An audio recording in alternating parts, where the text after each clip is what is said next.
ಶ್ರೀ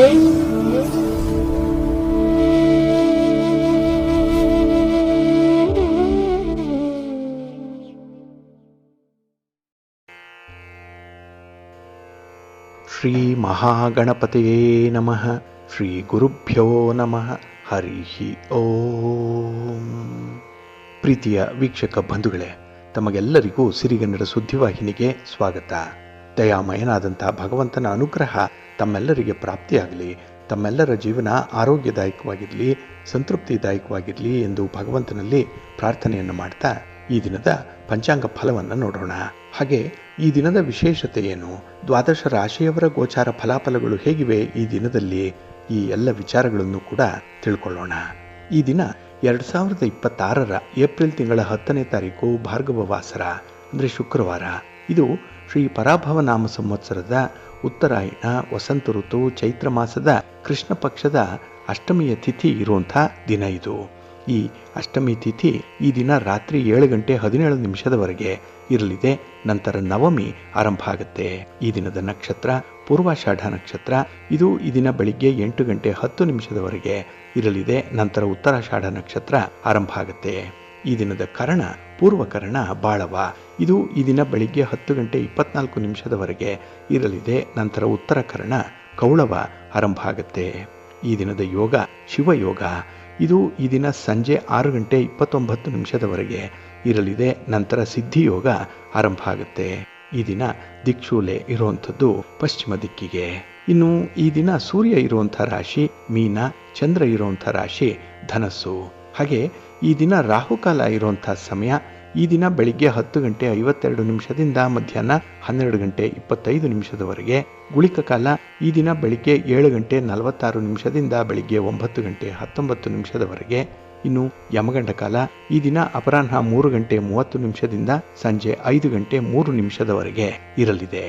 ಇನ್ನು ಈ ದಿನ ದುಷ್ಟ ಮುಹೂರ್ತ ಇರುವಂಥ ಸಮಯ ಈ ದಿನ ಬೆಳಿಗ್ಗೆ 8:34 ಬೆಳಿಗ್ಗೆ 9:24 ಹಾಗೆ ಮಧ್ಯಾಹ್ನ 12:48 ಮಧ್ಯಾಹ್ನ 1:39 ದುಷ್ಟ ಮುಹೂರ್ತದ ಸಮಯ.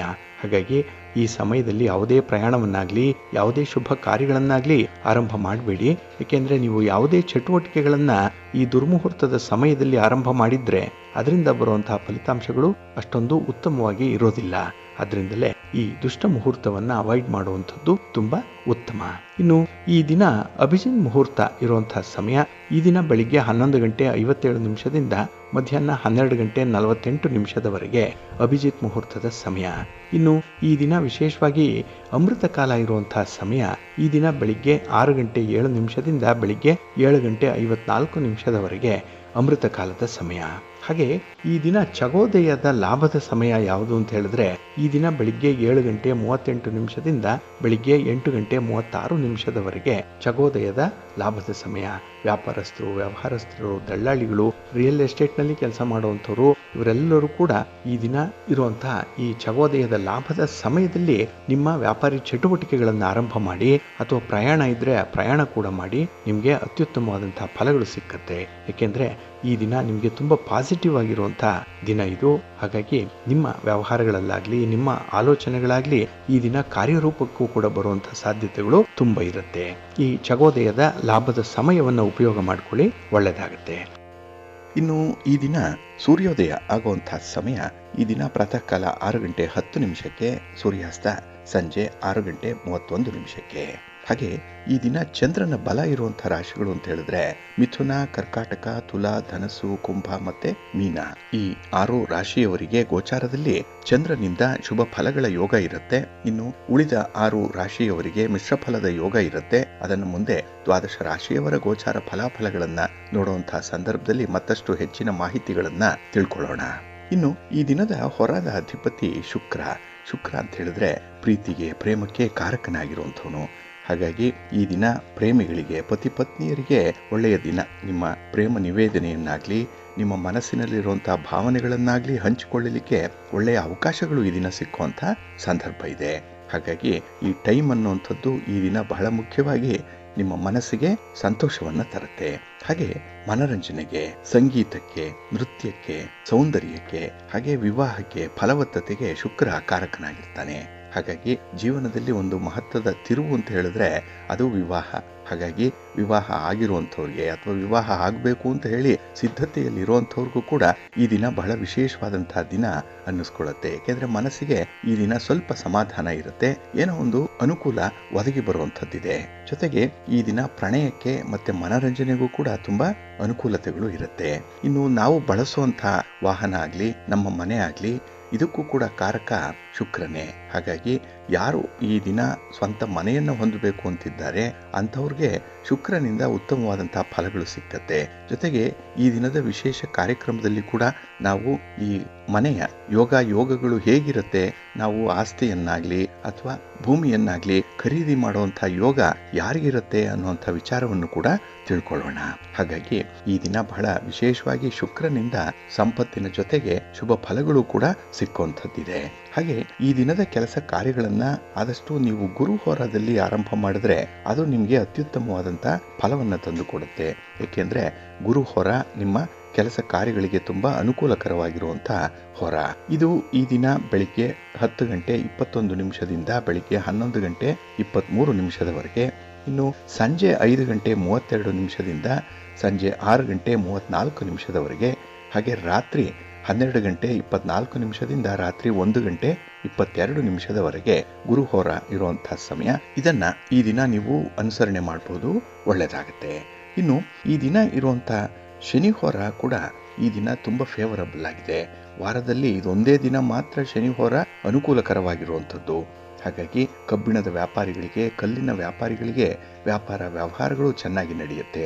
ಜೊತೆಗೆ ಯಾವುದೇ ರೀತಿಯ ಜಡ್ಜ್ಮೆಂಟ್ ವಿಚಾರ ಇದ್ರೆ, ನ್ಯಾಯಾಲಯದಲ್ಲಿ ಯಾವುದೇ ಪ್ರಕರಣಗಳಿದ್ರೆ ಅದು ನಿಮಗೆ ಫೇವರಬಲ್ ಆಗಿರುವಂಥ ಫಲಿತಾಂಶವನ್ನು ತರುತ್ತೆ. ಹಾಗೆ ಈ ದಿನದ ಕೆಲಸ ಕಾರ್ಯಗಳು ಸ್ವಲ್ಪ ನಿಧಾನ ಆಗ್ಬೋದು, ಆದರೆ ಸ್ಥಿರವಾದಂತಹ ಶಾಶ್ವತವಾದಂತಹ ಫಲಿತಾಂಶವನ್ನು ತಂದುಕೊಡುತ್ತೆ. ಏಕೆಂದ್ರೆ ಶನಿ ಹೋರ ಸ್ಥಿರವಾದಂತಹ ಹೋರ. ಇದು ಈ ದಿನ ಬಹಳ ಅನುಕೂಲಕರವಾಗಿರುವಂತಹ ಸಮಯದಲ್ಲಿದೆ. ಹಾಗಾಗಿ ಈ ದಿನ ಶನಿ ಹೋರ ಇರುವಂತಹ ಸಮಯ ಈ ದಿನ ಬೆಳಿಗ್ಗೆ 9 ಗಂಟೆ 20 ನಿಮಿಷದಿಂದ ಬೆಳಿಗ್ಗೆ 10 ಗಂಟೆ 21 ನಿಮಿಷದವರೆಗೆ, ಇನ್ನು ಅಪರಾಹ್ನ 4 ಗಂಟೆ 31 ನಿಮಿಷದಿಂದ ಸಂಜೆ 5 ಗಂಟೆ 32 ನಿಮಿಷದವರೆಗೆ, ಹಾಗೆ ರಾತ್ರಿ 11 ಗಂಟೆ 25 ನಿಮಿಷದಿಂದ ರಾತ್ರಿ 12 ಗಂಟೆ 24 ನಿಮಿಷದವರೆಗೆ ಶನಿ ಹೋರ ಇರುವಂತಹ ಸಮಯ. ಇದನ್ನ ಈ ದಿನ ನೀವು ಅನುಸರಣೆ ಮಾಡಬಹುದು, ಒಳ್ಳೆಯದಾಗುತ್ತೆ. ಹಾಗೆ ಈ ದಿನ ಇರುವಂತಹ ಚಂದ್ರಹೋರ ಕೂಡ ಬಹಳ ಚೆನ್ನಾಗಿದೆ. ಅದರಲ್ಲೂ ಹಾಲು, ನೀರು, ಎಣ್ಣೆ, ಪೆಟ್ರೋಲ್, ಕೆಮಿಕಲ್ಸ್ ಇತ್ಯಾದಿ ದ್ರವ ಪದಾರ್ಥಗಳನ್ನ ಯಾರು ಮಾರಾಟ ಮಾಡ್ತಾರೆ, ಯಾರು ಖರೀದಿ ಮಾಡ್ತಾರೆ ಅಂಥವ್ರಿಗೆ ತುಂಬಾ ಲಾಭ ಇದೆ. ಜೊತೆಗೆ ಈ ದಿನ ಹೋಟೆಲ್ ಉದ್ಯಮಿಗಳಿಗೆ, ಹೋಟೆಲ್ಗಳಲ್ಲಿ ಮತ್ತು ರೆಸ್ಟೋರೆಂಟ್ಗಳಲ್ಲಿ ಕೆಲಸ ಮಾಡುವಂತಹ ಉದ್ಯೋಗಿಗಳಿಗೆ ಅವ್ರಿಗೂ ಕೂಡ ಈ ಚಂದ್ರಹೋರ ಬಹಳ ಚೆನ್ನಾಗಿದೆ. ಮನಸ್ಸಿಗೆ ಏನೋ ಸಮಾಧಾನ ಇರುತ್ತೆ, ಎಲ್ಲೋ ಒಂದು ಕಡೆ ಪ್ರಗತಿ ಆಗ್ತಾ ಇದೆ ಅನ್ನುವಂಥ ಒಂದು ಭಾವನೆ ಮನಸ್ಸಿಗೆ ಬರುತ್ತೆ. ನಿಮ್ಮ ಕೆಲಸಗಳನ್ನು ನೀವು ತುಂಬ ಇಷ್ಟಪಡುವಂಥ ಸನ್ನಿವೇಶ ಇದು. ಹಾಗಾಗಿ ಚಂದ್ರಹೋರ ನಿಮಗೂ ಕೂಡ ಒಳ್ಳೆಯದನ್ನೇ ತರುತ್ತೆ. ಜೊತೆಗೆ ಈ ವಿವಾಹಕ್ಕೆ ಸಂಬಂಧಪಟ್ಟಂತಹ ಯಾವುದೇ ರೀತಿಯ ಚಟುವಟಿಕೆಗಳಿರಲಿ, ಯಾವುದೇ ಪೂರ್ವ ಸಿದ್ಧತೆಗಳಿರಲಿ, ಪ್ರಯಾಣ ಇರಲಿ, ಅದು ಕೂಡ ನಿಮಗೆ ತುಂಬ ಸಕ್ಸಸ್ ಅನ್ನು ತರುತ್ತೆ ಈ ಚಂದ್ರಹೋರದಲ್ಲಿ.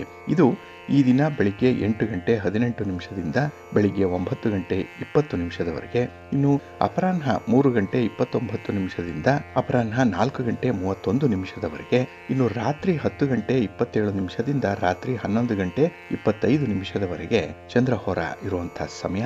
ಇದನ್ನ ಕೂಡ ಈ ದಿನ ನೀವು ಅನುಸರಣೆ ಮಾಡಬಹುದು, ಒಳ್ಳೆಯದಾಗುತ್ತೆ. ಆದರೆ ಈ ದಿನ ಇರುವಂಥ ರವಿ ಹೋರ ಮಾತ್ರ ಅಷ್ಟೊಂದು ಚೆನ್ನಾಗಿಲ್ಲ, ಅದು ಅನ್ಫೇವರಬಲ್ ಆಗಿದೆ. ಅದರಲ್ಲೂ ರಾಜಕಾರಣಿಗಳಿಗೆ, ರಾಜಕೀಯ ಕ್ಷೇತ್ರದಲ್ಲಿರುವಂಥವ್ರಿಗೆ ಈ ರವಿ ಹೋರಾದಿಂದ ಯಾವುದೇ ರೀತಿಯ ಅನುಕೂಲತೆಗಳು ಇಲ್ಲ. ಹಾಗಾಗಿ ನಿಮ್ಮ ಚಟುವಟಿಕೆಗಳನ್ನಾಗಲಿ, ಪ್ರಯಾಣವನ್ನಾಗಲಿ ಈ ರವಿ ಹೋರಾದಲ್ಲಿ ಆರಂಭ ಮಾಡಬೇಡಿ. ಇನ್ನು ನೀವು ಹಿರಿಯರನ್ನ ಭೇಟಿ ಮಾಡಬೇಕು, ಗಣ್ಯರನ್ನ ಭೇಟಿ ಮಾಡಬೇಕು, ಸರ್ಕಾರದ ಮಟ್ಟದ ಅಧಿಕಾರಿಗಳನ್ನ ಭೇಟಿ ಮಾಡಬೇಕು ಅನ್ನುವಂಥ ವಿಚಾರ ಏನಾದರೂ ಇದ್ದರೆ ಅದನ್ನು ಕೂಡ ರವಿ ಹೋರಾದಲ್ಲಿ ಮಾಡಬೇಡಿ. ಏಕೆಂದರೆ ನಿಮ್ಮ ಭೇಟಿಯ ಉದ್ದೇಶ ಈಡೇರಲ್ಲ. ಹಾಗಾಗಿ ಈ ರವಿ ಹೋರವನ್ನ ಈ ದಿನ ಆದಷ್ಟು ನೀವು ನೋಡಿಕೊಂಡು ಅನುಸರಣೆ ಮಾಡುವಂಥದ್ದು ಉತ್ತಮ. ಹಾಗಾಗಿ ಈ ದಿನ ರವಿ ಹೋರ ಇರುವಂತಹ ಸಮಯ ಈ ದಿನ ಪ್ರಾತಃ ಕಾಲ 5 ಗಂಟೆ 13 ನಿಮಿಷದಿಂದ ಬೆಳಿಗ್ಗೆ 6 ಗಂಟೆ 15 ನಿಮಿಷದವರೆಗೆ, ಇನ್ನು ಮಧ್ಯಾಹ್ನ 12 ಗಂಟೆ 24 ನಿಮಿಷದಿಂದ ಮಧ್ಯಾಹ್ನ 1 ಗಂಟೆ 26 ನಿಮಿಷದವರೆಗೆ, ಇನ್ನು ರಾತ್ರಿ 7 ಗಂಟೆ 32 ನಿಮಿಷದಿಂದ ರಾತ್ರಿ 8 ಗಂಟೆ 30 ನಿಮಿಷದವರೆಗೆ ರವಿ ಹೋರ ಇರುವಂತಹ ಸಮಯ. ಇದನ್ನ ಈ ದಿನ ನೀವು ಸ್ವಲ್ಪ ಅವಾಯ್ಡ್ ಮಾಡ್ಕೊಳ್ಳಿ, ಒಳ್ಳೆಯದಾಗುತ್ತೆ. ಹಾಗಾಗಿ ಬಂಧುಗಳೇ, ನಿಮ್ಮ ಕೆಲಸ ಕಾರ್ಯಗಳನ್ನು, ನಿಮ್ಮ ಚಟುವಟಿಕೆಗಳನ್ನು, ನಿಮ್ಮ ಪ್ರಯಾಣವನ್ನು ಆದಷ್ಟು ಶುಭ ಮುಹೂರ್ತದಲ್ಲಿ ಆರಂಭ ಮಾಡಿ. ಹಾಗೆ ಯಾವ ಹೊರದಿಂದ ಯಾವ ರೀತಿಯ ಫಲಗಳು ಸಿಕ್ಕತ್ತೆ, ಯಾವ ಕೆಲಸವನ್ನ ಯಾವ ಹೊರದಲ್ಲಿ ಆರಂಭ ಮಾಡಬೇಕು ಅನ್ನುವಂಥದ್ದನ್ನು ಕೂಡ ನೀವು ಪ್ರತಿನಿತ್ಯ ತಿಳ್ಕೊಳ್ಬೇಕು. ಅದಕ್ಕಾಗಿನೇ ಸಿರಿಗನ್ನಡ ಸುದ್ದಿವಾಹಿನಿ ನಿತ್ಯ ಪ್ರಸಾರ ಮಾಡುವಂತಹ ಈ ಪಂಚಾಂಗದ ವಿವರಗಳನ್ನ ಕೇಳಿಸ್ಕೊಳ್ಳಿ. ಇದರಲ್ಲಿ ನಿಮಗೆ ಬೇಕಾದಂತಹ ಎಲ್ಲ ಮಾಹಿತಿಗಳು ಕೂಡ ಸಿಕ್ಕತ್ತೆ. ಇದನ್ನ ನೀವು ಅನುಸರಣೆ ಮಾಡಿ. ಈ ಪಂಚಾಂಗದ ಪ್ರಕಾರ ನಿಮ್ಮ ಕೆಲಸ ಕಾರ್ಯಗಳನ್ನ ಆರಂಭ ಮಾಡಿ. ನಿಮಗೆ ಪೂರ್ಣವಾದಂತಹ ಯಶಸ್ಸು ಸಿಕ್ಕತ್ತೆ. ನೀವು ಬಯಸಿದಂತಹ ಫಲಿತಾಂಶಗಳನ್ನು ಪಡ್ಕೊಳ್ಳಿಕ್ಕೆ ಇದರಿಂದ ಸಾಧ್ಯವಾಗುತ್ತೆ. ನಿಮಗೆ ಒಳ್ಳೆಯದಾಗುತ್ತೆ. ಪ್ರೀತಿಯ ಬಂಧುಗಳೇ, ಈ ದಿನದ ವಿಶೇಷ ಕಾರ್ಯಕ್ರಮಕ್ಕೆ ತಮಗೆಲ್ಲರಿಗೂ ಕೂಡ ಸ್ವಾಗತವನ್ನು ಹೇಳ್ತಾ, ಈ ದಿನ ನಾವು ಮನೆ ಕಟ್ಟುವಂತಹ ಯೋಗದ ಬಗ್ಗೆ, ಅಂದರೆ ಗೃಹ ನಿರ್ಮಾಣದ ಬಗ್ಗೆ, ಹಾಗೆ ಯಾರಿಗೆ ಮನೆ ಕಟ್ಟುವಂತಹ ಯೋಗ ಇದೆ ಅನ್ನುವಂಥ ವಿಚಾರದ ಬಗ್ಗೆ ಕೆಲವು ಮಾಹಿತಿಗಳನ್ನು ನೋಡೋಣ. ಇಲ್ಲಿ ಪ್ರತಿಯೊಬ್ಬ ಮನುಷ್ಯನಿಗೂ ಕೂಡ ತನ್ನದೇ ಆದಂಥ ಒಂದು ಮನೆಯಲ್ಲಿ ವಾಸ ಮಾಡಬೇಕು ಅನ್ನುವಂಥ ಬಯಕೆ ಇದ್ದೇ ಇರುತ್ತೆ. ಅದರಲ್ಲೂ ಹಕ್ಕಿ ಪಕ್ಷಿಗಳು ಕೂಡ ತಮ್ಮದೇ ಆದಂಥ ಗೂಡನ್ನು ಕಟ್ಟಿಕೊಂಡು ಅಲ್ಲಿ ವಾಸ ಮಾಡುವಂಥದ್ದನ್ನು ನಾವು ನೋಡಿದ್ದೇವೆ. ಆದರೆ ಮನುಷ್ಯನ ಮಾತ್ರ ಕೆಲವರು ಅದರಲ್ಲೂ ವಾಸದ ಮನೆಯಿಂದ ವಂಚಿತರಾಗಿರುವಂಥದ್ದು ಅವರ ದೌರ್ಭಾಗ್ಯ. ಕೆಲವರಿಗೆ ಸ್ವಂತ ಮನೆ ಇರುತ್ತೆ, ಕೆಲವರಿಗೆ ಸ್ವಂತ ಮನೆಯ ಯೋಗ ಅನ್ನುವಂಥದ್ದು ಇರೋದಿಲ್ಲ. ಹಾಗಾಗಿನೇ ಕೆಲವರು ಮನೆಗಾಗಿ ಜೀವನ ಪೂರ್ತಿ ಹೋರಾಟ ನಡೆಸುವಂಥ ಸಾಧ್ಯತೆಗಳು ಕೂಡ ಇರುತ್ತೆ. ಕೆಲವರು ತಮ್ಮ ಒಂದು ವಾಸಕ್ಕೆ, ತಮ್ಮ ಸಂಸಾರಕ್ಕೆ ಮನೆಯನ್ನು ಕಟ್ತಾರೆ, ಸಾಲವನ್ನು ಮಾಡ್ತಾರೆ. ಆ ಸಾಲವನ್ನು ತೀರಿಸಲಿಕ್ಕೆ ಸಾಧ್ಯ ಆಗದೆ ಮನೆಯನ್ನೇ ಮಾರಿರುವಂಥ ಪ್ರಸಂಗಗಳು ಕೂಡ ಇದೆ. ಜೊತೆಗೆ ಕಟ್ಟಿದ ಮನೆ ಕೆಲವರಿಗೆ ಏಳಿಗೆ ಆಗಲ್ಲ. ಹಾಗಾಗಿ ಅಂಥ ಮನೆಯನ್ನೇ ಬಿಟ್ಟು ಬೇರೆಡೆ ವಾಸ ಮಾಡುವಂಥ ಒಂದು ಪ್ರಸಂಗಗಳು ಕೂಡ ಇದೆ. ಇನ್ನು ಕಟ್ಟಿದ ಮನೆ ಬಿದ್ದು ಹೋಗುವಂಥದ್ದಾಗಲಿ, ಅಥವಾ ಯಜಮಾನ ಅಂಥ ಒಂದು ಹೊಸ ಮನೆಯಲ್ಲೇ ಸಾಯುವಂಥದ್ದಾಗಲಿ, ಅಥವಾ ರೋಗ ರುಜಿನಗಳಿಗೆ ತುತ್ತಾಗುವಂಥದ್ದಾಗಲಿ, ಇನ್ನು ಐಶ್ವರ್ಯವನ್ನಾಗಲಿ ಅಥವಾ ಅವನಲ್ಲಿ ಇದ್ದಂತಹ ಒಡವೆ ವಸ್ತ್ರಗಳನ್ನಾಗಲಿ ಮಾರುವಂತಹ ಸಂದರ್ಭಗಳು ಕೂಡ ಬರುತ್ತೆ. ಹಾಗಾಗಿನೇ ಇಲ್ಲಿ ಕಟ್ಟಿದ ಹೊಸ ಮನೆಯಿಂದಲೇ ಕೆಲವರಿಗೆ ದುರ್ಗತಿ ಪ್ರಾಪ್ತಿಯಾದರೆ ಕೆಲವರಿಗೆ ಅನುಕೂಲತೆಗಳು ಉಂಟಾಗುತ್ತೆ. ನಮ್ಮ ಹಿರಿಯರು ಹೇಳಿರುವಂತಹ ಕೆಲವು ಅನುಭವದ ಮಾತುಗಳಿದೆ. ಅದನ್ನು ವೇದ ರೂಪದಲ್ಲಿ ಬರೆದಿಟ್ಟಿರುವಂಥದ್ದಿದೆ. ಅದನ್ನೇ ಸ್ಥಾಪತ್ಯ ವೇದ ಅಂತ ಹೇಳಿ ಕರೀತಾರೆ. ಇಲ್ಲಿ ಈ ಸ್ಥಾಪತ್ಯ ವೇದ ಅನ್ನುವಂಥದ್ದು ಅಥರ್ವಣ ವೇದದ ಒಂದು ಭಾಗ. ಹಾಗಾಗಿ ಈ ಗೃಹ ನಿರ್ಮಾಣ ಕಾರ್ಯದಲ್ಲಿ ಗೃಹ ವಾಸ್ತುಶಾಸ್ತ್ರ ಏನಿದೆ ಅದು ಪ್ರಮಾಣಬದ್ಧವಾಗಿ ಇರಬೇಕು. ಅದನ್ನು ಅನುಸರಿಸಿಯೇ ಗೃಹ ನಿರ್ಮಾಣ ಮಾಡುವಂಥದ್ದು ಉತ್ತಮ ಅನ್ನುವಂಥ ಒಂದು ವಿಚಾರ ಇದೆ. ಹಾಗಾಗಿನೇ ಇಲ್ಲಿ ವಿಶೇಷವಾಗಿ ಯಾರಿಗೆ ಈ ಮನೆ ಕಟ್ಟುವಂಥ ಅಥವಾ ಸ್ವಂತ ಮನೆಯನ್ನು ಹೊಂದುವಂಥ ಯೋಗ ಇದೆ ಅನ್ನುವಂಥದ್ದನ್ನು ನಾವು ಪರಿಶೀಲನೆ ಮಾಡಬೇಕು. ಇಲ್ಲಿ ಅದು ನಿರ್ಣಯ ಆಗುತ್ತೆ. ಇಂಥವ್ರಿಗೆ ಮನೆ ಕಟ್ಟುವಂಥ ಯೋಗ ಇದೆ, ಇಂಥ ವರ್ಷದಲ್ಲೇ ಮನೆ ಕಟ್ತಾರೆ ಅನ್ನುವಂಥದ್ದನ್ನು ಕುಂಡಲಿಯ ಆಧಾರದ ಮೇಲೆ ನಿರ್ಣಯ ಮಾಡಿದ ಮೇಲೆ ಆ ಮನೆ ವಾಸ್ತು ರೀತಿಯಲ್ಲಿ ಇದೆಯೇ, ಆ ರೀತಿಯಲ್ಲಿ ಅದನ್ನು ನಿರ್ಮಾಣ ಮಾಡ್ತಾ ಇದ್ದಾರಾ ಅನ್ನುವಂಥದ್ದನ್ನು ನೋಡಬೇಕಾಗತ್ತೆ. ಇದು ಬಹಳ ಮುಖ್ಯ. ಒಂದು ಕಡೆ ಯೋಗ ಇದೆ, ಮನೆ ಕಟ್ಟಲಿಕ್ಕೆ ಆರಂಭ ಮಾಡ್ತೀರಿ, ಅದು ಕೂಡ ವಾಸ್ತುವಿನ ಪ್ರಕಾರ ಇದೆಯೇ ಇಲ್ವೇ ಅನ್ನುವಂಥದ್ದು ಬಹಳ ಮುಖ್ಯವಾಗಿ ಗಮನಿಸಬೇಕಾಗತ್ತೆ. ಹಾಗಾಗಿ ಈ ವಾಸ್ತುಶಾಸ್ತ್ರದ ಬಗ್ಗೆ ನಾವು ಒಂದು 4-5 ಕಂತುಗಳಲ್ಲಿ ಈ ಮಾಹಿತಿಗಳನ್ನು ನೋಡೋಣ. ಅಂದರೆ ಈ ಮನೆ ನಿರ್ಮಾಣಕ್ಕೆ ಯಾವೆಲ್ಲ ರೀತಿಯಲ್ಲಿ ನಾವು ಎಚ್ಚರಿಕೆಯನ್ನು ವಹಿಸಬೇಕು ಅನ್ನುವಂಥ ವಿಚಾರಗಳನ್ನು ತಿಳ್ಕೊಳ್ಳೋಣ. ಇನ್ನು ಈ ಮನೆ ಕಟ್ಟುವಂಥ ಯೋಗ ಇರಬೇಕು ಅಂತ ಹೇಳಿದ್ರೆ ಅಲ್ಲಿ 4ನೇ ಮನೆಯನ್ನು ನೋಡಬೇಕು. ಮೊದಲು ನಿಮ್ಮ ಕುಂಡಲಿಯನ್ನು ಸಿದ್ಧಪಡಿಸಬೇಕು. ಅಂದರೆ ನೀವು ಹುಟ್ಟಿದ ದಿನಾಂಕ, ಸಮಯ, ಸ್ಥಳ ಇದನ್ನು ಕೊಟ್ಟರೆ ನಿಮ್ಮ ಕುಂಡಲಿ ಸಿದ್ಧ ಆಗುತ್ತೆ. ಆ ಕುಂಡಲಿಯಲ್ಲಿ 4ನೇ ಮನೆ ಏನಿದೆ ಅದು ಆಸ್ತಿ ವಿಚಾರವನ್ನು ಹೇಳುವಂಥದ್ದು, ಮನೆಗೆ ಸಂಬಂಧಪಟ್ಟಂಥ ವಿಚಾರವನ್ನು ಹೇಳುವಂಥ 4ನೇ ಮನೆ, ಅದರ ಒಂದು ಇತಿಮಿತಿಗಳನ್ನು ನಾವು ನೋಡಬೇಕಾಗತ್ತೆ. ಇಲ್ಲಿ ಆ ಮನೆಗೆ ಸಂಬಂಧಪಟ್ಟಂತಹ ಸ್ಥಾನಾಧಿಪತಿ ಯಾರು, ಅಂದರೆ ಆ ಮನೆಯ ಅಧಿಪತಿ ಯಾರು, ಈಗ ಆ ಅಧಿಪತಿ ಇರುವಂಥ ಗೋಚಾರದಲ್ಲಿ ಇರುವಂಥ ಮನೆ ಯಾವುದು, ಇದನ್ನು ನೋಡ್ಕೊಳ್ಬೇಕು. ಜೊತೆಗೆ ಆ ಸ್ಥಾನಾಧಿಪತಿಯ ಬಲ, ಅದು ಇರುವಂತಹ ಸ್ಥಾನ, ಅಲ್ಲಿ ಇರುವಂತಹ ಗ್ರಹಗಳು ಮತ್ತು ಯಾವ ಗ್ರಹಗಳ ದೃಷ್ಟಿ ಸ್ಥಾನಾಧಿಪತಿಯ ಮೇಲೆ ಇರುತ್ತೆ, ಇವೆಲ್ಲವನ್ನು ಕೂಡ ಲೆಕ್ಕಕ್ಕೆ ತೆಗೆದುಕೊಂಡು ಅದರ ಜೊತೆಗೆ ಲಗ್ನವನ್ನು ನೋಡಬೇಕು, ಪಂಚಮ ಸ್ಥಾನವನ್ನು ನೋಡಬೇಕು, ನವಮ ಸ್ಥಾನವನ್ನು ಅಂದರೆ ಭಾಗ್ಯಸ್ಥಾನವನ್ನು ನೋಡಬೇಕು. ಜೊತೆಗೆ ಲಾಭಸ್ಥಾನ 11ನೇ ಮನೆ, ಇದರ ಅಧಿಪತಿಗಳ ಮೇಲೂ ಕೂಡ ಅಲ್ಲಿರುವ ಗ್ರಹಗಳ ಮೇಲೆ ಮನೆ ಕಟ್ಟುವ ಯೋಗ ಇದೆಯೇ ಇಲ್ವೇ ಅಂತ ಹೇಳಿ ತಿಳ್ಕೊಳ್ಳಿಕ್ಕೆ ಸಾಧ್ಯ ಇದೆ.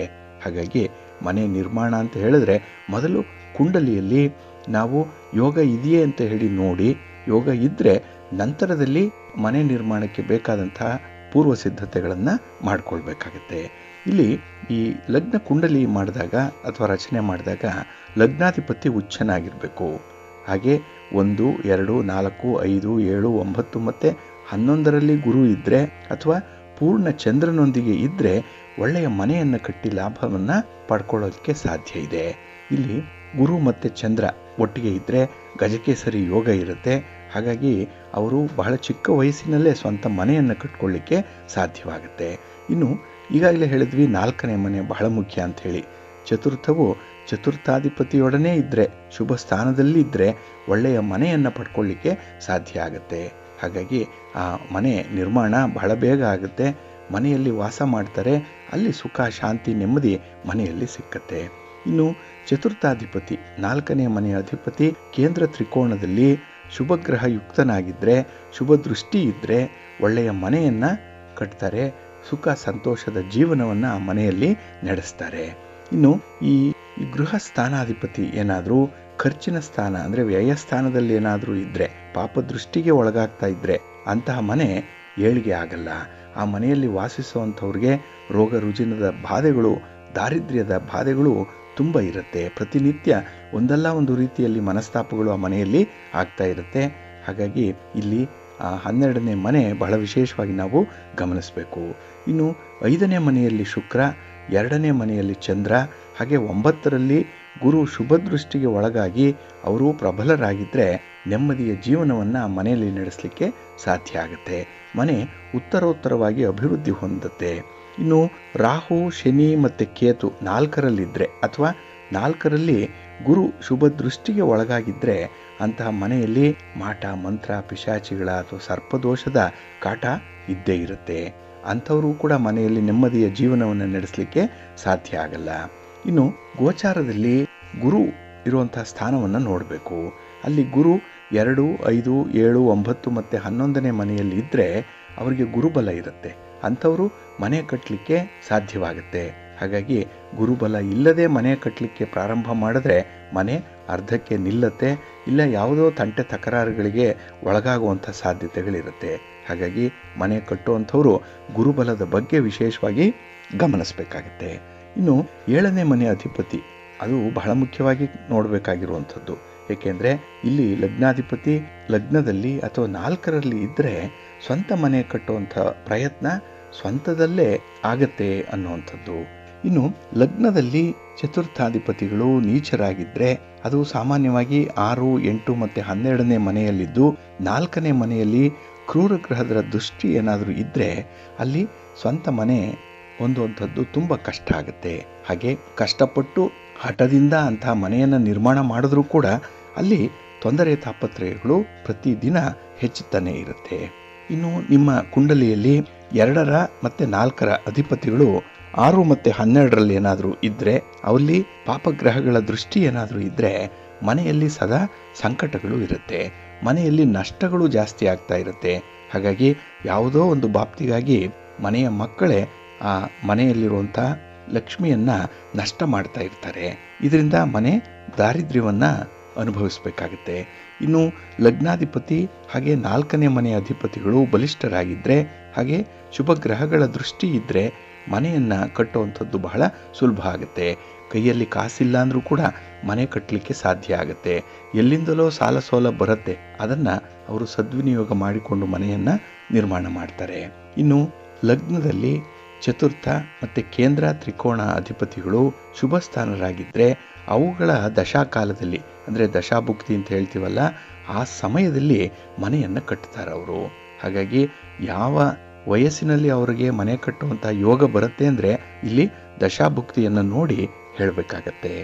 ಇನ್ನು ಲಗ್ನ ಚತುರ್ಥ ಈ ಅಧಿಪತಿಗಳು 6, 8, 12ನೇ ಮನೆಯಲ್ಲಿದ್ದರೆ ಅಲ್ಲಿ ನಿರ್ಬಲರಾಗಿದ್ದರೆ, ಕ್ರೂರ ದೃಷ್ಟಿಗೆ ಒಳಗಾಗಿದ್ದರೆ, ಪಾಪಗ್ರಹಗಳಿಂದ ಏನಾದರೂ ಅವರು ಕೂಡಿದರೆ ಅಂಥ ಮನೆ ನಿರ್ಮಾಣ ಆಗುವಂಥದ್ದು ಕಷ್ಟ.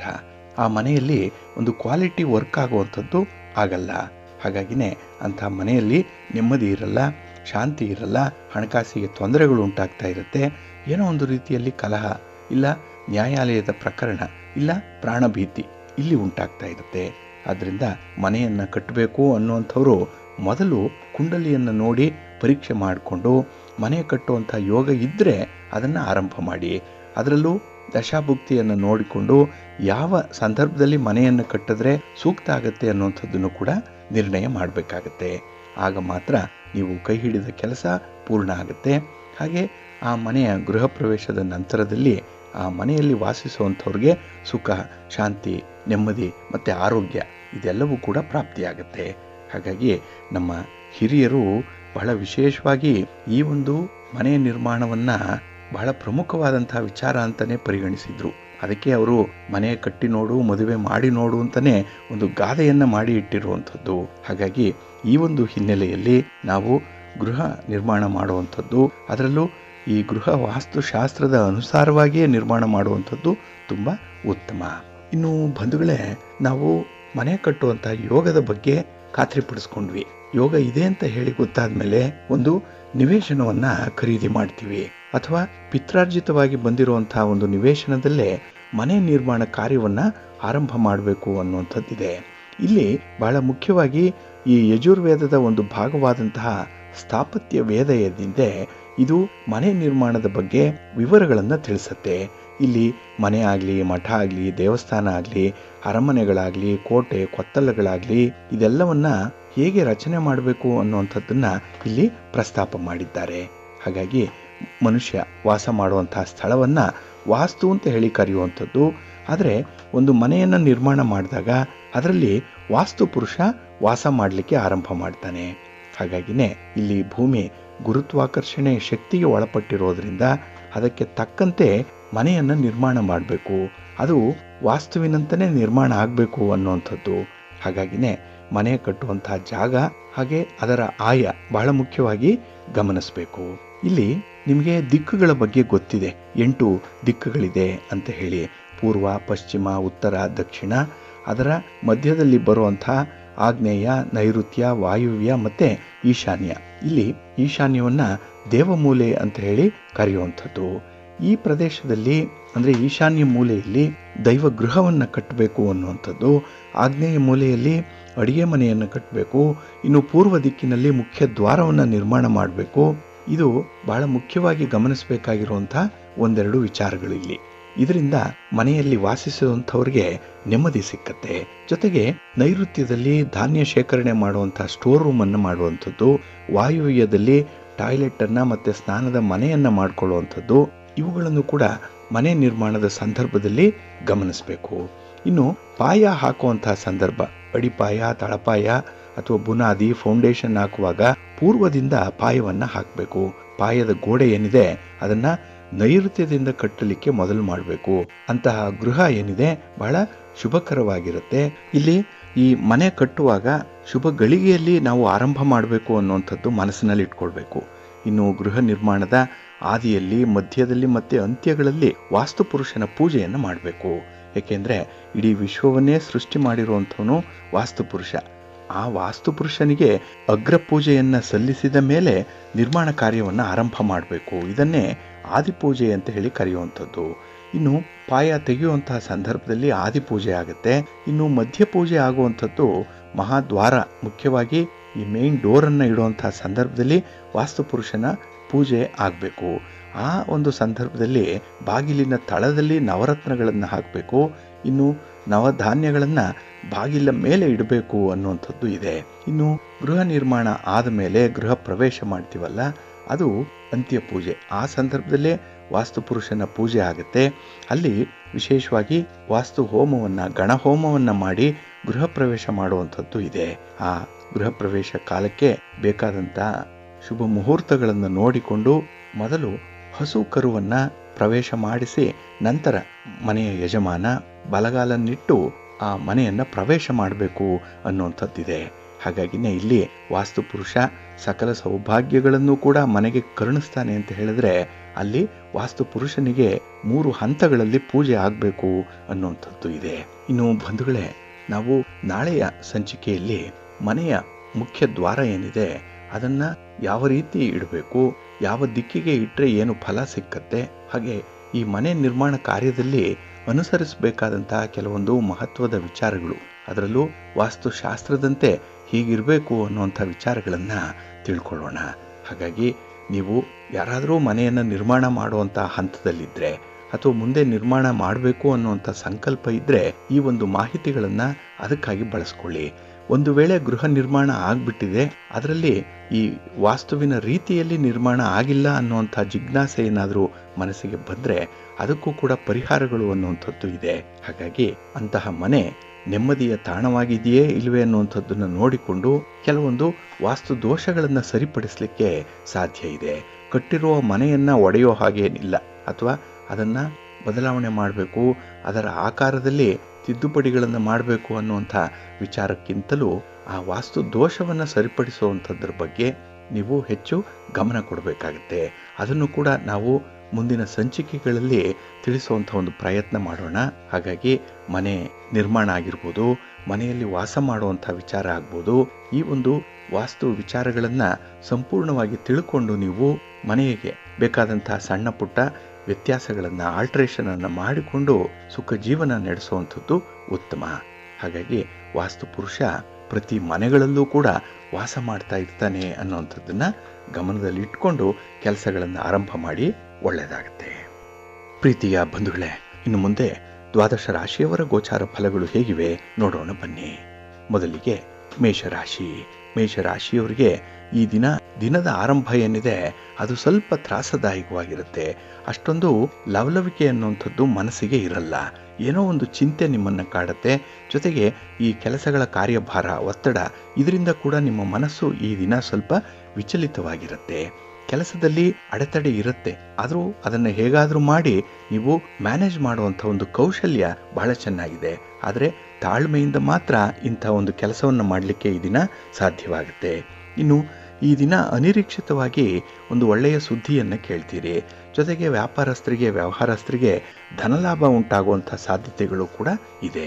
ಮನೆಯಲ್ಲಿ ನೆಮ್ಮದಿಯ ವಾತಾವರಣ ಇರುತ್ತೆ. ಮನೆ ಮಂದಿ ಈ ದಿನ ನಿಮ್ಮ ಕೆಲಸ ಕಾರ್ಯಗಳಿಗೆ ಅಥವಾ ನಿಮ್ಮ ಅಭಿಪ್ರಾಯಕ್ಕೆ ಅವರು ಕೂಡ ಕೈ ಜೋಡಿಸ್ತಾರೆ. ಇದು ನಿಮಗೆ ಮತ್ತಷ್ಟು ಬಲ ತರುವಂಥ ಒಂದು ವಿಚಾರ. ಹಾಗಾಗಿನೇ ಆತ್ಮವಿಶ್ವಾಸ ಇಲ್ಲಿಂದಲೇ ನಿಮಗೆ ಆರಂಭ ಆಗುವಂಥದ್ದು. ಮನೆ ಗೆದ್ದು ಮಾರು ಗೆಲ್ಲು, ಈ ಒಂದು ವಿಚಾರ ಈ ದಿನ ನಿಮಗೆ ಅದ್ಭುತವಾದಂತಹ ಫಲಿತಾಂಶವನ್ನು ತರುತ್ತೆ. ಇನ್ನು ಆರೋಗ್ಯದಲ್ಲಿ ಸ್ವಲ್ಪ ಸಮತೋಲನ ಇದೆ. ಅಂದರೆ ದೀರ್ಘಕಾಲದಿಂದ ಅನಾರೋಗ್ಯದಲ್ಲಿ ಇರುವಂಥವ್ರಿಗೆ ಈ ದಿನ ಸ್ವಲ್ಪ ಚೇತರಿಕೆ ಅನ್ನುವಂಥದ್ದು ಕಾಣಿಸುತ್ತೆ. ಇನ್ನು ವಿಶೇಷವಾಗಿ ಈ ದಿನ ಹಠಮಾರಿತನವನ್ನು ಬಿಟ್ಟು ಹೊಂದಿಕೊಂಡು ಹೋಗುವಂಥ ಒಂದು ಮನಸ್ಥಿತಿ ಇದ್ದರೆ ಮಾತ್ರ ನಿಮಗೆ ಮನಸ್ಸಿಗೆ ಸಮಾಧಾನ. ಹಾಗೆ ಈ ದಿನದ ಕೆಲಸ ಕಾರ್ಯಗಳಲ್ಲಿ ಆದಷ್ಟು ನೀವು ಕೆಲಸವನ್ನು ಹಂಚಿ ಜವಾಬ್ದಾರಿಯನ್ನು ಬೇರೆಯವರಿಗೆ ಕೊಟ್ಟು ಅದರ ಉಸ್ತುವಾರಿಯನ್ನು ನೋಡಿಕೊಳ್ಳುವಂಥದ್ದು ಉತ್ತಮ. ಏಕೆಂದರೆ ಎಲ್ಲ ಕೆಲಸಗಳನ್ನು ನೀವೊಬ್ಬರೇ ಮಾಡಲಿಕ್ಕೆ ಸಾಧ್ಯ ಆಗಲ್ಲ. ಹಾಗೆ ಈ ದಿನ ನಿಮ್ಮ ಭಾವನೆಗಳಿಗೆ ದಾಸರಾಗಬೇಡಿ. ಭಾವನೆಗಳು ಬರುತ್ತೆ, ಅದು ನಿಮ್ಮನ್ನು ಆಳಬಾರ್ದು. ನೀವು ಆ ಭಾವನೆಗಳನ್ನು ಮ್ಯಾನೇಜ್ ಮಾಡಬೇಕು. ಅಷ್ಟರ ಮಟ್ಟಿಗೆ ನಿಮ್ಮ ಮನಸ್ಸನ್ನು ಸ್ವಲ್ಪ ನಿಯಂತ್ರಣದಲ್ಲಿ ಇಟ್ಕೊಳ್ಬೇಕಾಗತ್ತೆ. ಇನ್ನು ಈ ದಿನ ಕೆಲವರನ್ನು ವಿಶ್ವಾಸಕ್ಕೆ ತೆಗೆದುಕೊಂಡೇ ಕೆಲಸಗಳನ್ನು ಮಾಡಿಸ್ಬೇಕಾಗತ್ತೆ. ಹಾಗಾಗಿ ಅಂಥವರ ಬಗ್ಗೆ ಯಾವುದೇ ರೀತಿಯ ಭಿನ್ನಾಭಿಪ್ರಾಯಗಳನ್ನು ಹೊಂದುವಂಥದ್ದಾಗಲಿ, ಅವರ ಬಗ್ಗೆ ಅನುಮಾನ ಪಡುವಂಥದ್ದನ್ನಾಗಲಿ ಮಾಡಬೇಡಿ. ಹಾಗಾಗಿ ಈ 5 ಬೆರಳುಗಳು ಕೂಡ ಒಂದೇ ಸಮನಾಗಿಲ್ಲ, ಬೇರೆ ಬೇರೆ ರೀತಿಯಲ್ಲಿದೆ, ಬೇರೆ ಬೇರೆ ಆಕಾರದಲ್ಲಿದೆ, ಬೇರೆ ಬೇರೆ ಅಳತೆಯಲ್ಲಿದೆ. ಅದನ್ನು ನಾವು ಹೇಗೆ ಸರಿದೂಗಿಸ್ಕೊಂಡು ಹೋಗಬೇಕೋ ಆ ರೀತಿ ನಿಮ್ಮವರನ್ನು ಈ ದಿನ ನೀವು ಸ್ವಲ್ಪ ಅನುಸಂಧಾನ ಮಾಡಿಕೊಳ್ಬೇಕಾಗತ್ತೆ, ಅವರನ್ನು ಅಕಾಮಡೇಟ್ ಮಾಡಿಕೊಳ್ಬೇಕಾಗತ್ತೆ. ಆಗ ಮಾತ್ರ ನಿಮಗೆ ನೆಮ್ಮದಿ ಇದೆ.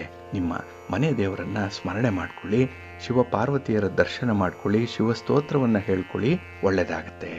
ಈ ದಿನ ಅಶ್ವತ್ಥ ವೃಕ್ಷ ಪ್ರದಕ್ಷಿಣೆ ಮಾಡಿ, ಉತ್ತಮ ಫಲ ನಿಮಗೆ ಸಿಕ್ಕತ್ತೆ. ನಿಮ್ಮ ಅದೃಷ್ಟದ ಬಣ್ಣ ತಿಳಿ ಹಸಿರು, ಅದೃಷ್ಟದ ದಿಕ್ಕು ಈಶಾನ್ಯ ದಿಕ್ಕು, ಅದೃಷ್ಟ ಸಂಖ್ಯೆ 5. ವೃಷಭ ರಾಶಿ. ವೃಷಭ ರಾಶಿಯವರಿಗೆ ಈ ದಿನ ಮಿಶ್ರ ಫಲಗಳಿರುವಂಥ ದಿನ. ಅದರಲ್ಲೂ ಈ ದಿನ ನಿಮ್ಮ ಒಂದು ಪ್ರಯತ್ನದಲ್ಲಿ ನಿಮಗೆ ಸಮಾಧಾನ ಇಲ್ಲ. ಅದರಿಂದ ಬರುವಂತಹ ಫಲಿತಾಂಶಗಳು ಸ್ವಲ್ಪ ವ್ಯತಿರಿಕ್ತವಾಗಿರೋದ್ರಿಂದ ಮಾಡಿದ ಕೆಲಸವನ್ನೇ ಮತ್ತೆ ಮತ್ತೆ ಮಾಡಬೇಕು ಅನ್ನುವಂಥ ಒಂದು ಮನಸ್ಸಾಗುತ್ತೆ. ಹಾಗಾಗಿ ಈ ದಿನ ಸಮಯ ವ್ಯರ್ಥವಾಗುವಂಥದ್ದು. ಹಾಗೆ ಏನಾದರೂ ಒಂದು ಸಾಧನೆ ಮಾಡಲಿಕ್ಕೆ ಹೊರಟಾಗ ನಿಮಗೆ ಅಡೆತಡೆಗಳು ಜಾಸ್ತಿ ಇರುತ್ತೆ. ನಿಮ್ಮ ಉತ್ಸಾಹಕ್ಕೆ ತಣ್ಣೀರು ಎರಚುವಂಥವರೇ ಜಾಸ್ತಿ. ಹಾಗಾಗಿ ನಿಮ್ಮಲ್ಲಿರುವಂಥ ದೋಷಗಳನ್ನಾಗಲಿ ಅಥವಾ ನೀವು ಈ ಹಿಂದೆ ಮಾಡಿರುವಂಥ ಅಂಥದ್ದೇ ಕೆಲಸದಲ್ಲಿ ಆಗಿರುವಂಥ ಅನಾಹುತಗಳನ್ನಾಗಲಿ ಎತ್ತಿ ಎತ್ತಿ ತೋರಿಸುವಂಥವರು ಈ ದಿನ ಇರ್ತಾರೆ. ಇದರಿಂದ ನಿಮಗೆ ಕೆಲಸದಲ್ಲಿರುವಂಥ ಆಸಕ್ತಿಯೇ ಕಡಿಮೆ ಆಗುವಂಥ ಸಾಧ್ಯತೆ ಇರುತ್ತೆ. ಹಾಗಾಗಿ ಅಂಥ ಒಂದು ನೆಗೆಟಿವ್ ವೈಬ್ಸ್ ಇರುವಂಥವ್ರ ಜೊತೆಯಲ್ಲಿ ಈ ದಿನ ಇರಬೇಡಿ. ನಿಮ್ಮ ಕೆಲಸಕ್ಕೆ ಉತ್ತೇಜನ ಕೊಡಬೇಕು, ನಿಮಗೆ ಆತ್ಮವಿಶ್ವಾಸವನ್ನು ತುಂಬಬೇಕು, ಅಂಥವರ ಜೊತೆಯಲ್ಲಿ ಈ ದಿನ ಇರುವಂಥದ್ದು ಉತ್ತಮ. ಇನ್ನು ಈ ದಿನ ನಿಮ್ಮ ವಿರೋಧಿಗಳ ಬಗ್ಗೆ ಮತ್ತು ಹಣಕಾಸಿನ ವ್ಯವಹಾರಗಳ ಬಗ್ಗೆ ಮಾತ್ರ ಎಚ್ಚರಿಕೆಯಿಂದ ಇರಬೇಕಾಗತ್ತೆ. ಏಕೆಂದರೆ ಈ ದಿನ ನಿಮಗೆ ಸ್ವಲ್ಪ ನಷ್ಟದ ಸಾಧ್ಯತೆಗಳು ಜಾಸ್ತಿ ಇದೆ. ಇನ್ನು ಈ ದಿನದ ಪ್ರಯಾಣದ ಸಂದರ್ಭದಲ್ಲಿ ಸ್ವಲ್ಪ ಎಚ್ಚರಿಕೆಯಿಂದ ಇರಿ. ಆದಷ್ಟು ದೂರದ ಪ್ರಯಾಣ ಅನ್ನುವಂಥದ್ದು ಇದ್ದರೆ ಮುಂದೂಡುವಂಥದ್ದು ಉತ್ತಮ. ಇನ್ನು ಈ ದಿನ ಯಾವುದೇ ರೀತಿಯ ಕಾನೂನಿನ ವಿಚಾರಗಳು ಬಂದರೆ ಅಲ್ಲಿ ಸ್ವಲ್ಪ ಶಿಸ್ತನ್ನು, ಸಂಯಮವನ್ನು ಪರಿಪಾಲನೆ ಮಾಡಬೇಕಾಗತ್ತೆ. ಇನ್ನು ಈ ದಿನ ನಿಮ್ಮ ಅದೃಷ್ಟವನ್ನು ಪರೀಕ್ಷೆ ಮಾಡಲಿಕ್ಕೆ ಹೋಗಬೇಡಿ. ಯಾವುದೇ ವಿಚಾರದಲ್ಲೂ ಕೂಡ ಅತಿರೇಕಕ್ಕೆ ಹೋಗಬೇಡಿ. ಒಂದು ಚೌಕಟ್ಟಿನೊಳಗೆ ಇರಬೇಕು. ನಿಮ್ಮದೇ ಆದಂಥ ಒಂದು ಲಿಮಿಟೇಷನ್ಸ್ ಇದೆ, ಅದನ್ನು ನೀವು ಗಮನಿಸಬೇಕಾಗತ್ತೆ. ಇನ್ನು ನಿಮ್ಮ ಸ್ನೇಹಿತರ ಜೊತೆ, ಬಂಧುಗಳ ಜೊತೆ ಮಾತಾಡುವಂಥ ಸಂದರ್ಭದಲ್ಲಿ ಸ್ವಲ್ಪ ಸಂಯಮದಿಂದ ಇರಿ. ಆದಷ್ಟು ಮಾತು ಕಡಿಮೆ ಇದ್ದಷ್ಟು ಒಳ್ಳೆಯದು ನಿಮಗೆ. ಹಾಗೆ ಈ ದಿನ ನೀವು ದಕ್ಷಿಣ ದಿಕ್ಕಿಗೆ ಹೋಗಿ ಮಾಡುವಂಥ ಪ್ರಯತ್ನಗಳೇನಿದೆ ಅಥವಾ ಪ್ರಯಾಣ ಏನಿದೆ ಅದರಲ್ಲಿ ಸ್ವಲ್ಪ ಎಚ್ಚರಿಕೆಯಿಂದ ಇರಿ. ಈ ದಿನ ನಿಮ್ಮ ಇಷ್ಟ ದೇವರನ್ನು ಆರಾಧನೆ ಮಾಡ್ಕೊಳ್ಳಿ, ಮಹಾಗಣಪತಿಯನ್ನು ಸ್ಮರಣೆ ಮಾಡಿ ಸ್ತೋತ್ರ ಹೇಳ್ಕೊಳ್ಳಿ, ಈ ದಿನ ದರ್ಶನ ಮಾಡ್ಕೊಳ್ಳಿ, ಒಳ್ಳೆಯದಾಗತ್ತೆ. ನಿಮ್ಮ ಅದೃಷ್ಟದ ಬಣ್ಣ ಗುಲಾಬಿ, ಅದೃಷ್ಟದ ದಿಕ್ಕು ಪೂರ್ವ ದಿಕ್ಕು, ಅದೃಷ್ಟ ಸಂಖ್ಯೆ 5. ಮಿಥುನ ರಾಶಿ. ಮಿಥುನ ರಾಶಿಯವರಿಗೆ ಈ ದಿನ ಪ್ರಯೋಜನಕಾರಿಯಾಗಿರುವಂತಹ ದಿನ. ಎಲ್ಲ ಕೆಲಸ ಕಾರ್ಯಗಳಲ್ಲೂ ಕೂಡ ಉತ್ತಮವಾದಂಥ ಒಂದು ಫಲಿತಾಂಶವನ್ನು ಪಡ್ಕೊಳ್ಳುವಂಥ ಯೋಗ ಚೆನ್ನಾಗಿದೆ. ಆದರೆ ನೀವಾಗಿ ಕೈಯಾರ ಮಾಡಿಕೊಳ್ಳುವಂಥ ಕೆಲವು ತಪ್ಪುಗಳಿಂದ ಈ ಫಲದಲ್ಲಿ ವ್ಯತ್ಯಯಗಳಾಗಬಹುದು. ಆದರೆ ಈ ದಿನ ನಿಮಗೆ ಒಳ್ಳೆಯ ಸಮಯ ಇದೆ, ಒಳ್ಳೆಯ ಕೆಲಸಗಳನ್ನು ಮಾಡುವಂಥ ಆಲೋಚನೆ ಕೂಡ ಇದೆ. ಜೊತೆಗೆ ಆತ್ಮವಿಶ್ವಾಸ ತುಂಬಿದಂತಹ ದಿನ ಇದು. ಹಾಗಾಗಿನೇ ಕಷ್ಟದ ಕೆಲಸವನ್ನಾದರೂ ಕೂಡ ನಿಭಾಯಿಸುವಂಥ ಒಂದು ಧೈರ್ಯ ಇರುತ್ತೆ. ಇನ್ನು ಈ ದಿನ ನಿಮ್ಮ ಕಠಿಣ ಪರಿಶ್ರಮ ಏನಿದೆ, ನಿಮ್ಮ ಎಫರ್ಟ್ ಏನಿದೆ, ಅದಕ್ಕೆ ತಕ್ಕದಾದಂಥ ಒಂದು ಯಶಸ್ಸು ನಿಮಗೆ ಸಿಕ್ಕತ್ತೆ. ಸಮಾಜದಲ್ಲಿ, ಕುಟುಂಬದಲ್ಲಿ ನಿಮ್ಮ ಒಂದು ಸಾಧನೆಗೆ ಮೆಚ್ಚುಗೆಗಳು ಸಿಕ್ಕುವಂಥ ಸಾಧ್ಯತೆ ಕೂಡ ಇದೆ. ಇನ್ನು ಈ ದಿನ ವಿಶೇಷವಾಗಿ ಸಾಮಾಜಿಕ ದೃಷ್ಟಿಕೋನದಿಂದ ನೀವು 10 ಜನರಿಗೆ ಅನುಕೂಲ ಆಗುವಂಥ ಕೆಲಸಗಳಾಗಬೇಕು ಅನ್ನುವಂಥ ಒಂದು ಇಚ್ಛಾಶಕ್ತಿಯನ್ನು ಇಟ್ಕೊಂಡಿದ್ದೀರಿ. ಇದರಿಂದ ನಿಮ್ಮ ಕೆಲಸದಲ್ಲಿ, ನಿಮ್ಮ ಕ್ಷೇತ್ರದಲ್ಲಿ ಈ ದಿನ ನಿಮಗೆ ಒಳ್ಳೆಯ ಗೌರವ ಸ್ಥಾನಮಾನಗಳು ಕೂಡ ಸಿಕ್ಕುವಂಥದ್ದು ಇದೆ. ಇನ್ನು ಈ ದಿನ ನಿಮ್ಮ ಸ್ನೇಹಿತರ ಜೊತೆಯಲ್ಲಿ ಒಂದು ಅಸಾಧಾರಣವಾದ ಕೆಲಸವನ್ನು ಮಾಡುವಂಥದ್ದು ಕೂಡ ಇದೆ. ಹಾಗಾಗಿನೇ ಈ ದಿನ ನಿಮಗೆ ಸಾಧನೆ ಮಾಡಿ ತೋರಿಸ್ಲಿಕ್ಕೆ ಒಳ್ಳೆಯ ಅವಕಾಶ ಇದೆ. ನಿಮ್ಮ ಪ್ರತಿಭೆಯನ್ನು ತೋರಿಸ್ಲಿಕ್ಕೆ ಈ ದಿನ ಅವಕಾಶಗಳು ಕೂಡ ಇದೆ. ಹಾಗಾಗಿ ಬರುವಂಥ ಅವಕಾಶಗಳನ್ನು ಗರಿಷ್ಠ ಪ್ರಮಾಣದಲ್ಲಿ ಉಪಯೋಗಿಸ್ಕೊಳ್ಳುವಂಥದ್ದು ಜಾಣತನ. ಇನ್ನು ಈ ದಿನ ನಿಮಗೆ ತೃಪ್ತಿ ಎಲ್ಲಿ ಸಿಕ್ಕತ್ತೆ, ಸಂತೋಷ ಎಲ್ಲಿ ಸಿಕ್ಕತ್ತೆ ಅನ್ನುವಂಥದ್ದನ್ನು ಗುರುತಿಸ್ಕೊಂಡು ಅದರಲ್ಲಿ ಹೆಚ್ಚು ತೊಡಗಿಸ್ಕೊಳ್ಳುವಂಥದ್ದು ಉತ್ತಮ. ಹಾಗಾಗಿ ನೀವು ಕೆಲಸದ ಹಿಂದೆನೇ ಬಿದ್ದು ಸಮಯವನ್ನು ವ್ಯರ್ಥ ಮಾಡ್ಕೊಳ್ಳೋದಕ್ಕಿಂತ ನಿಮ್ಮ ಒಂದು ಖುಷಿಗೆ, ಸಂತೋಷಕ್ಕೆ, ಆತ್ಮತೃಪ್ತಿಗೆ ಕೆಲವೊಂದು ಉಪ ಕೆಲಸಗಳನ್ನು ಕೂಡ ಮಾಡಬೇಕಾಗತ್ತೆ. ಅದರ ಕಡೆ ಕೂಡ ಈ ದಿನ ಗಮನ ಕೊಡಿ, ಒಳ್ಳೆಯದಾಗತ್ತೆ. ಇನ್ನು ಈ ದಿನ ವಿಶೇಷವಾಗಿ ವ್ಯಾಪಾರದ ಸಲುವಾಗಿ ಮಾಡುವಂಥ ಪ್ರಯಾಣದಲ್ಲಿ ಲಾಭ ಇದೆ. ಪಾರ್ಟ್ನರ್ಶಿಪ್ಪಲ್ಲಿ ಮಾಡುವಂಥ ವ್ಯವಹಾರಗಳಲ್ಲಿ ಅನುಕೂಲತೆಗಳಿದೆ. ಜೊತೆಗೆ ಕುಟುಂಬದವರು ಕೂಡ ನಿಮ್ಮ ಜೊತೆಯಲ್ಲಿದ್ದು ನಿಮ್ಮ ಕೆಲಸ ಕಾರ್ಯಗಳಿಗೆ ಸಹಕರಿಸೋದ್ರಿಂದ ಈ ದಿನ ನಿಮಗೆ ಹೆಚ್ಚಿನ ಫಲಗಳನ್ನು ನಿರೀಕ್ಷೆ ಮಾಡಬಹುದು. ಹಾಗಾಗಿ ನಿಮ್ಮ ನಿರೀಕ್ಷೆ ಏನಿದೆ, ನಿಮ್ಮ ಬಯಕೆ ಏನಿದೆ, ಅದನ್ನು ಈಡೇರಿಸ್ಕೊಳ್ಳಿಕ್ಕೆ ಈ ದಿನ ಬಹಳ ಮಹತ್ವದ ದಿನ ಆಗುತ್ತೆ. ಒಳ್ಳೆಯ ಸಮಯ ಸದುಪಯೋಗ ಮಾಡಿಕೊಳ್ಳಿ. ನಿಮ್ಮ ಇಷ್ಟ ದೇವರನ್ನು ಆರಾಧನೆ ಮಾಡಿ. ಹಾಗೆ ಭಕ್ತಿಯಿಂದ ಶಿವಪಂಚಾಕ್ಷರಿ ಮಂತ್ರವನ್ನು ಹೇಳ್ಕೊಳ್ಳಿ, ಶಿವಸ್ತೋತ್ರವನ್ನು ಈ ದಿನ ಪಠಣ ಮಾಡ್ಕೊಳ್ಳಿ, ಒಳ್ಳೆಯದಾಗುತ್ತೆ. ಈ ದಿನ ಸಾಧ್ಯ ಆದರೆ ಸ್ವಲ್ಪ ಬೆಲ್ಲವನ್ನು ಕಪ್ಪು ಇರುವೆಗೋ ಅಥವಾ ಕಪ್ಪು ಹಸುವಿಗೋ ತಿನ್ನಿಸಿ, ನಿಮಗೆ ಒಳ್ಳೆಯದಾಗುತ್ತೆ. ನಿಮ್ಮ ಅದೃಷ್ಟದ ಬಣ್ಣ ನೇರಳೆ, ಅದೃಷ್ಟದ ದಿಕ್ಕು ಈಶಾನ್ಯ ದಿಕ್ಕು, ಅದೃಷ್ಟ ಸಂಖ್ಯೆ 1. ಕರ್ಕಾಟಕ ರಾಶಿ. ಕರ್ಕಾಟಕ ರಾಶಿಯವರಿಗೆ ಈ ದಿನ ನಿಮ್ಮ ರಾಶಿಯ ಅಧಿಪತಿಯಾದಂತಹ ಚಂದ್ರನಿಂದ ಉತ್ತಮ ಮನಸ್ಥಿತಿ ಪ್ರಾಪ್ತಿಯಾಗುತ್ತೆ. ಹಾಗಾಗಿ ಮನಸ್ಸು ಗಟ್ಟಿಯಾಗಿದ್ದರೆ, ಮನಸ್ಸು ನಿಶ್ಚಲವಾಗಿದ್ದರೆ ಈ ದಿನ ಏನಾದರೂ ಒಂದನ್ನು ಸಾಧನೆ ಮಾಡುವಂಥ ಒಂದು ತುಡಿತ ನಿಮ್ಮಲ್ಲಿರುತ್ತೆ. ಹಾಗಾಗಿನೇ ಮನಸ್ಸಿನಂತೆ ಮಹಾದೇವ ಅಂತಾರೆ, ಮನಸ್ಸಿದ್ದರೆ ಮಾರ್ಗ ಅಂತಾರೆ. ಈ ದಿನ ಉತ್ತಮವಾದಂಥ ಕೆಲಸ ನಿಮ್ಮಿಂದ ಆಗುವಂಥದ್ದಿದೆ. ಅದರಲ್ಲೂ ಇಟ್ಟ ಗುರಿ ಬಿಟ್ಟ ಬಾಣ ನಿಮ್ಮ ನಿರ್ದಿಷ್ಟತೆಯನ್ನು ತೋರಿಸುತ್ತೆ. ಹಾಗಾಗಿ ಒಂದು ಡೆಫಿನೆಟ್ ಅನ್ನುವಂಥದ್ದು ಈ ದಿನ ನಿಮ್ಮ ಮನಸ್ಸಿಗೆ ಬರುವಂಥದ್ದು. ಹಾಗಾಗಿನೇ ನಿಮ್ಮ ಮನಸ್ಸೆಲ್ಲ ಒಂದು ಕಾರ್ಯದತ್ತ ಕೇಂದ್ರೀಕೃತವಾಗಿರುವಂಥದ್ದಿದೆ. ಇದಕ್ಕೆ ನಿಮ್ಮ ಬಂಧುಗಳು ಮಿತ್ರರು ಕೂಡ ಕೈ ಜೋಡಿಸ್ತಾರೆ. ಹಾಗಾಗಿನೇ ಗೆಲುವು ನಿಮ್ಮದಾಗುತ್ತೆ. ಇಲ್ಲಿ ಬಹಳ ವಿಶೇಷವಾಗಿ ಗಮನಿಸಬೇಕಾಗಿರುವಂಥದ್ದು, ನೀವು ಎಷ್ಟು ಕಾನ್ಸಂಟ್ರೇಟ್ ಮಾಡ್ತಿರೋ ಆ ಕೆಲಸದಲ್ಲಿ ಅಷ್ಟೇ ಬೇಗ ನಿಮಗೆ ಫಲಿತಾಂಶಗಳು ಸಿಕ್ಕತ್ತೆ. ಇನ್ನು ಈ ದಿನ ನಿಮ್ಮ ಮನಸ್ಸನ್ನು ಅರ್ಥ ಮಾಡಿಕೊಳ್ಳುವಂಥವರು ನಿಮ್ಮ ಜೊತೆಯಲ್ಲಿರ್ತಾರೆ. ನಿಮ್ಮ ಪ್ರೀತಿ ಪಾತ್ರರಿರ್ಬೋದು, ನಿಮ್ಮ ಸಂಗಾತಿ ಇರ್ಬೋದು, ಪತಿ ಇರ್ಬೋದು, ಪತ್ನಿ ಇರ್ಬೋದು, ನಿಮ್ಮ ಮನಸ್ಸನ್ನು ಅವರು ಚೆನ್ನಾಗಿ ಅಳತೆ ಮಾಡಿದ್ದಾರೆ. ಹಾಗಾಗಿ ನಿಮ್ಮ ಬೇಕು ಬೇಡಗಳ ಬಗ್ಗೆ ಅವರಿಂದ ಕೂಡ ಒಂದು ಒಳ್ಳೆಯ ಸಹಕಾರ ನಿಮಗೆ ಸಿಕ್ಕತ್ತೆ. ಒಟ್ಟಾರೆ ಈ ದಿನ ನಿಮಗೆ ಸಹಾಯ ಹಸ್ತ ಅನ್ನುವಂಥದ್ದು ಹೊರಗಡೆಯಿಂದ ಬಹಳ ಬೇಗ ನಿಮಗೆ ಸಿಕ್ಕುವಂಥದ್ದಿದೆ. ಹಾಗಾಗಿ ಕೆಲಸಗಳನ್ನು ಮಾಡುವಂಥ ಒಂದು ಉತ್ಸಾಹ, ಆಸಕ್ತಿ ಹೆಚ್ಚಾಗಿರುತ್ತೆ. ಆದರೆ ಈ ದಿನ ಹಣಕಾಸಿನ ವಿಚಾರದಲ್ಲಿ ಎಲ್ಲೋ ಒಂದು ಕಡೆ ಎಚ್ಚರ ತಪ್ಪುವಂಥ ಸಾಧ್ಯತೆ ಇರುತ್ತೆ. ಸ್ವಲ್ಪ ಜಾಗ್ರತೆಯಿಂದ ಇರಿ. ಯಾವುದಕ್ಕೂ ಕೂಡ ಈ ದುಂದು ವೆಚ್ಚಕ್ಕೆ ಮಾತ್ರ ಈ ದಿನ ನೀವು ಕೈ ಹಾಕಬಾರ್ದು. ಹಾಗಾಗಿ ಹಣ ಇಲ್ಲದೇ ಇದ್ದರೂ ಪರವಾಗಿಲ್ಲ, ದುಂದು ವೆಚ್ಚಕ್ಕೆ ಮಾತ್ರ ಮನಸ್ಸು ಮಾಡಬೇಡಿ. ಇನ್ನು ಈ ದಿನದಲ್ಲಿ ವ್ಯಾಪಾರ ವ್ಯವಹಾರಗಳು ಸುಗಮವಾಗಿ ಸಾಗುತ್ತೆ, ನಿಮ್ಮ ಮನಸ್ಸಿನಂತೆ ಸಾಗುತ್ತೆ. ಹಾಗಾಗಿ ನಿಮ್ಮ ಮನಸ್ಸು ಹೇಗಿದೆಯೋ ಅದರಂತೆ ವ್ಯವಹಾರಗಳು ಪ್ರತಿಫಲಿಸುತ್ತೆ. ಅದಕ್ಕಾಗಿಯೇ ಈ ದಿನ ವ್ಯವಹಾರದಲ್ಲಿ ವ್ಯಾಪಾರಿ ಧರ್ಮವನ್ನು ಅನುಸರಣೆ ಮಾಡಿ. ಹಾಗೆ ಬಂಡವಾಳ ಹೂಡುವಂಥದ್ದಾಗಲಿ, ವ್ಯಾಪಾರದ ವಿಸ್ತರಣೆಯ ಸಂದರ್ಭ ಆಗಲಿ, ನೀವು ಉತ್ತಮ ತೀರ್ಮಾನವನ್ನು ಕೈಗೊಳ್ಳುವಂಥ ಅವಕಾಶ ಕೂಡ ಈ ದಿನ ಬರುತ್ತೆ. ಹಾಗಾಗಿನೇ ಈ ದಿನದಲ್ಲಿ ನೀವು ಮಾಡುವಂಥ ಕೆಲಸ ಕಾರ್ಯಗಳಲ್ಲಿ ನಿಮಗೆ ಸಂಪೂರ್ಣವಾದಂಥ ಒಂದು ತೃಪ್ತಿ ಇದೆ. ಜೊತೆಗೆ ಈ ದಿನ ನಿಮ್ಮ ಲಾಭಾಂಶದಲ್ಲಿ ಸ್ವಲ್ಪ ಭಾಗವನ್ನು ದಾನ ಮಾಡಿ, ಭಗವಂತನ ಸೇವೆ ಮಾಡಿ.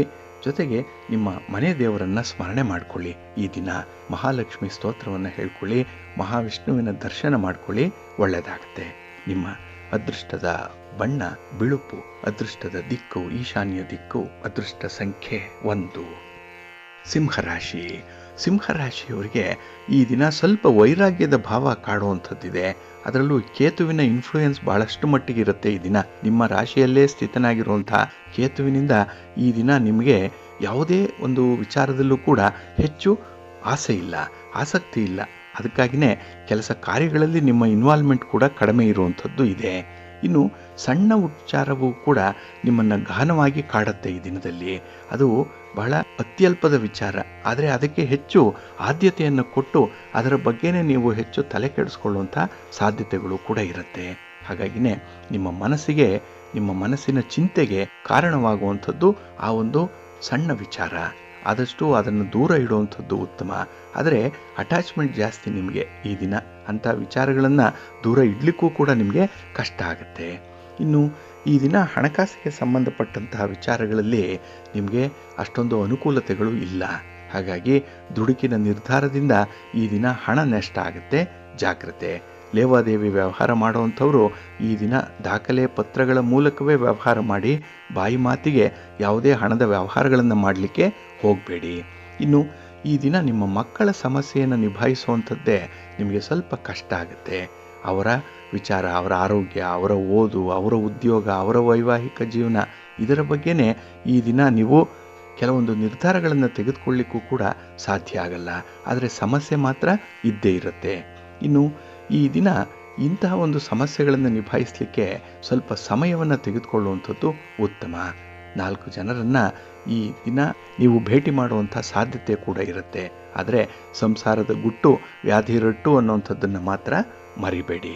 ಇನ್ನು ಈ ದಿನ ನಿಮ್ಮ ಒಂದು ಮಾತಿಗೆ ಕೆಲವು ಕಡೆ ಬೆಲೆ ಇದ್ದೇ ಇದೆ, ಆದರೆ ಕುಟುಂಬದಲ್ಲಿ ಆ ಒಂದು ಮಾತಿಗೆ ಅಷ್ಟೊಂದು ಬೆಲೆ ಇಲ್ಲ. ಹಾಗಾಗಿ ನಿಮ್ಮ ಅಭಿಪ್ರಾಯವನ್ನಾಗಲಿ ನಿಮ್ಮ ತೀರ್ಮಾನವನ್ನಾಗಲಿ ಹೇಳುವಂತಹ ಸಂದರ್ಭದಲ್ಲಿ ಸ್ವಲ್ಪ ಜಾಗ್ರತೆಯಿಂದ ಇರಿ. ಅಗತ್ಯ ಇದ್ದರೆ ಮಾತ್ರ ನೀವು ಮಾತಾಡಿ, ಇಲ್ಲಾಂದರೆ ಮೌನವಾಗಿರುವಂಥದ್ದೇ ಉತ್ತಮ. ಈ ದಿನ ಅಪರಿಚಿತರ ಜೊತೆ ವ್ಯವಹಾರ ಮಾಡುವಂಥ ಸಂದರ್ಭ ಈ ದಿನ ಸ್ವಲ್ಪ ವ್ಯತ್ಯಯಗಳಾಗುತ್ತೆ, ಮಾತಿನ ಚಕಮಕಿ ಆಗುತ್ತೆ, ಜಾಗ್ರತೆ. ನಿಮ್ಮ ಮನೆ ದೇವರನ್ನು ಸ್ಮರಣೆ ಮಾಡ್ತಾ ಇರಿ. ಆಂಜನೇಯ ಸ್ತೋತ್ರವನ್ನು ಹೇಳ್ಕೊಳ್ಳಿ, ಹನುಮಾನ್ ಚಾಲೀಸನ್ನು ಹೇಳ್ಕೊಳ್ಳಿ, ಒಳ್ಳೆಯದಾಗುತ್ತೆ. ನಿಮ್ಮ ಅದೃಷ್ಟದ ಬಣ್ಣ ಕೇಸರಿ, ಅದೃಷ್ಟದ ದಿಕ್ಕು ಪೂರ್ವ ದಿಕ್ಕು, ಅದೃಷ್ಟ ಸಂಖ್ಯೆ 5. ಕನ್ಯಾ ರಾಶಿ. ಕನ್ಯಾ ರಾಶಿಯವರಿಗೆ ಈ ದಿನ ಚತುರ್ಥದಲ್ಲಿ ಚಂದ್ರ ಇರೋದ್ರಿಂದ ನಿಮ್ಮ ಒಂದು ವಿಚಾರದಲ್ಲಿ ನಿಮಗೆ ಖಾತ್ರಿ ಇಲ್ಲ, ಅಂದರೆ ಕಾನ್ಫಿಡೆನ್ಸ್ ನಿಮ್ಮ ಬಗ್ಗೆನೇ ನಿಮಗೆ ಇಲ್ಲ. ಅದಕ್ಕಾಗಿಯೇ ಈ ದಿನ ನೀವು ಬೇರೆಯವರನ್ನ ಹೆಚ್ಚು ಆಶ್ರಯಿಸುವಂಥದ್ದು ಆಗತ್ತೆ. ಹಾಗೆ ಕೆಲವೊಂದು ಪ್ರಮುಖವಾದಂಥ ವಿಚಾರಗಳಲ್ಲಿ ತೀರ್ಮಾನ ತೆಗೆದುಕೊಳ್ಳುವಂಥ ಒಂದು ಸಂದರ್ಭ ಬಂದರೂ ಕೂಡ ಈ ದಿನ ನೀವು ನಿಷ್ಕ್ರಿಯರಾಗ್ತೀರಿ. ಅಂದರೆ ಸಮಯಕ್ಕೆ ಸರಿಯಾಗಿ ಯಾವುದೇ ತೀರ್ಮಾನವನ್ನು ತೆಗೆದುಕೊಳ್ಳಲ್ಲ. ಇದು ಸೋಮಾರಿತನವೋ ಅಥವಾ ಆ ಒಂದು ಸನ್ನಿವೇಶದ ಅಜ್ಞಾನವೋ ನಿಮ್ಮನ್ನು ಈ ರೀತಿ ಸ್ವಲ್ಪ ಮಂದಗತಿಯಲ್ಲಿ ಸಾಗುವಂತೆ ಮಾಡಿಬಿಡತ್ತೆ. ಇದರಿಂದ ಕುಟುಂಬಸ್ಥರಿಗೆ ನಿಮ್ಮ ಬಗ್ಗೆ ಅಸಮಾಧಾನ, ಹಾಗಾಗಿನೇ ಮಾತಿನ ಚಕಮಕಿ ನಡೆಯುವಂಥದ್ದು. ಜೊತೆಗೆ ನಿಮ್ಮ ಸಂಗಾತಿಯ ಆರೋಗ್ಯದ ವಿಚಾರ ಏನಿದೆ ಅದು ಕೂಡ ನಿಮ್ಮನ್ನು ಬಾಧಿಸುತ್ತೆ. ಈ ದಿನ ಅದು ಕಳವಳ ಪಡುವಂಥ ವಿಚಾರ ಆಗುತ್ತೆ. ಹಾಗಾಗಿನೇ ಈ ದಿನ ನಿಮ್ಮ ಮನಸ್ಸಿಗೆ ಹಲವಾರು ವಿಚಾರಗಳು ಒತ್ತಡದಿಂದ ಕೂಡಿರುವಂಥದ್ದು. ಈ ಒಂದು ಸಂದರ್ಭವನ್ನು ನೀವು ನಿಭಾಯಿಸಬೇಕು ಅಂದರೆ ಮನಸ್ಸನ್ನು ಬಹಳ ಪ್ರಶಾಂತವಾಗಿ ಇಟ್ಕೊಳ್ಬೇಕಾಗತ್ತೆ. ಹಾಗಾಗಿ ಹೆಚ್ಚು ಆಲೋಚನೆಗಳನ್ನು ಮಾಡಬೇಡಿ. ಹಾಗೆ ಯಾವುದೋ ಆಗಿ ಹೋಗಿರುವಂಥ ಘಟನೆ ಬಗ್ಗೆ ಕೂಡ ಈ ದಿನ ಹೆಚ್ಚು ತಲೆ ಕೆಡಿಸ್ಕೊಳ್ಬೇಡಿ. ಏಕೆಂದರೆ ಭಗವಂತ ಇದ್ದಾನೆ. ಏನನ್ನು ಕೊಡಬೇಕು, ಯಾವುದನ್ನು ಕೊಡಬೇಕು, ಎಷ್ಟನ್ನು ಕೊಡಬೇಕು, ಯಾವಾಗ ಕೊಡಬೇಕು, ನಿಮಗೆ ಎಲ್ಲವೂ ಕೂಡ ಈಗಾಗಲೇ ಪೂರ್ವ ನಿರ್ಧಾರಿತವಾಗಿರುವಂಥದ್ದು. ಹಾಗಾಗಿ ನಿಮ್ಮ ಪ್ರಯತ್ನ ನಿಮಿತ್ತ ಮಾತ್ರವಾಗಿ ಇರುತ್ತೆ. ಆಗಿರುವಂಥ ವಿಚಾರಗಳಿಗೆ ಹೆಚ್ಚು ಗಮನ ಕೊಡಬೇಕು. ಆದರೆ ಅದರಿಂದ ಆಗುವಂಥ ಸಮಸ್ಯೆಗಳಿಗೆ, ಸಂಕಟಗಳಿಗೆ ನೀವು ಆದ್ಯತೆಯನ್ನು ಕೊಡಬಾರ್ದು. ಅದರಿಂದ ಒಂದು ಪಾಠ ಏನು ಕಲ್ತಿದ್ದೀರಿ ಅದನ್ನು ಈ ಸಂದರ್ಭದಲ್ಲಿ ಅಳವಡಿಸ್ಕೊಳ್ಳುವಂಥ ಒಂದು ಪ್ರಯತ್ನ ಮಾಡಿ. ಹಾಗಾಗಿ ನೀವು ಮುಂದೆ ಮುಂದೆ ಬೆಳಿಬೇಕು, ಉತ್ತರೋತ್ತರವಾಗಿ ಅಭಿವೃದ್ಧಿಯನ್ನು ಕಾಣಬೇಕು ಅಂತ ಹೇಳಿದ್ರೆ ನೀವು ಹಳೆಯದರಿಂದ ಕಲಿತಂತಹ ಪಾಠವನ್ನು ಜೀವನದಲ್ಲಿ ಅಳವಡಿಸ್ಕೊಳ್ಳುವಂಥದ್ದನ್ನು ಕಲಿಬೇಕು. ಜೊತೆಗೆ ಕೆಲವರನ್ನು ಅತಿಯಾಗಿ ನಂಬಿ, ಅತಿಯಾಗಿ ಆಶ್ರಯಿಸೇನೆ ನಿಮ್ಮ ಕೆಲಸ ಕಾರ್ಯಗಳಿಗೆ ನೀವೇ ಒಂದು ರೀತಿಯ ಸಮಸ್ಯೆಯನ್ನು ತಂದುಕೊಂಡಿದ್ದೀರಿ. ಹಾಗಾಗಿ ಈ ಡಿಪೆಂಡೆನ್ಸಿ ಅನ್ನುವಂಥದ್ದು ಜಾಸ್ತಿ ಆಗಬಾರ್ದು. ಎಚ್ಚರಿಕೆಯಿಂದ ಇರಿ. ಇನ್ನು ಈ ದಿನ ಹೊರ ಸಂಚಾರನೋ, ಪ್ರಯಾಣನೋ, ದೂರದ ಪ್ರಯಾಣನೋ ಇದರ ಕಡೆ ಸ್ವಲ್ಪ ಗಮನ ಕೊಡಿ. ಆರೋಗ್ಯ ನೋಡ್ಕೊಳ್ಳಿ ಈ ದಿನ. ಏಕೆಂದರೆ ಎಲ್ಲೋ ಒಂದು ಕಡೆ ಆರೋಗ್ಯದಲ್ಲೂ ಕೂಡ ಸ್ವಲ್ಪ ವ್ಯತ್ಯಯಗಳು ಉಂಟಾಗುವಂಥ ಸಾಧ್ಯತೆ ಕಾಣಿಸ್ತಾ ಇದೆ. ಜಾಗ್ರತೆ. ನಿಮ್ಮ ಮನೆ ದೇವರನ್ನು ಸ್ಮರಣೆ ಮಾಡ್ತಾ ಇರಿ. ಹಾಗೆ ಭಕ್ತಿಯಿಂದ ಈ ದಿನ ಕನಕಧಾರ ಸ್ತೋತ್ರವನ್ನು ಹೇಳ್ಕೊಳ್ಳಿ. ಮಹಾಲಕ್ಷ್ಮಿಯನ್ನು ಆರಾಧನೆ ಮಾಡಿ ದರ್ಶನ ಮಾಡ್ಕೊಳ್ಳಿ. ಒಳ್ಳೆಯದಾಗತ್ತೆ. ನಿಮ್ಮ ಅದೃಷ್ಟದ ಬಣ್ಣ ಕೆಂಪು, ಅದೃಷ್ಟದ ದಿಕ್ಕು ಉತ್ತರ ದಿಕ್ಕು, ಅದೃಷ್ಟ ಸಂಖ್ಯೆ 2. ತುಲಾರಾಶಿ. ತುಲಾರಾಶಿಯವರಿಗೆ ಈ ದಿನ ಅನುಕೂಲಕರವಾದಂಥ ಒಂದು ಪರಿಸ್ಥಿತಿ ಇರುವಂಥ ದಿನ. ನಿಮ್ಮ ಕೆಲಸ ಕಾರ್ಯಗಳಲ್ಲಿ ನಿಮಗಿರುವಂಥ ಆಸಕ್ತಿ ಈ ದಿನ ಹೆಚ್ಚಾಗಿರುತ್ತೆ. ಅದರಲ್ಲೂ ಕೆಲವರ ದೃಷ್ಟಿಯಲ್ಲಿ ಈ ದಿನ ನೀವು ಸಾಧನೆಯನ್ನು ಮಾಡುವಂಥವ್ರು. ಹಾಗಾಗಿ ಆ ಒಂದು ಹೆಸರನ್ನು ನೀವು ಉಳಿಸ್ಕೊಳ್ಬೇಕಾಗತ್ತೆ. ಅದಕ್ಕಾಗಿ ಈ ದಿನ ತುಂಬ ವಿಶ್ವಾಸದಿಂದ ಇರ್ತೀರಿ. ಹೊರಗಿನವರ ಬೆಂಬಲವನ್ನು ಕೂಡ ಪಡ್ಕೊಳ್ಳುವಂಥ ಸಾಧ್ಯತೆಗಳು ತುಂಬ ಇರುತ್ತೆ.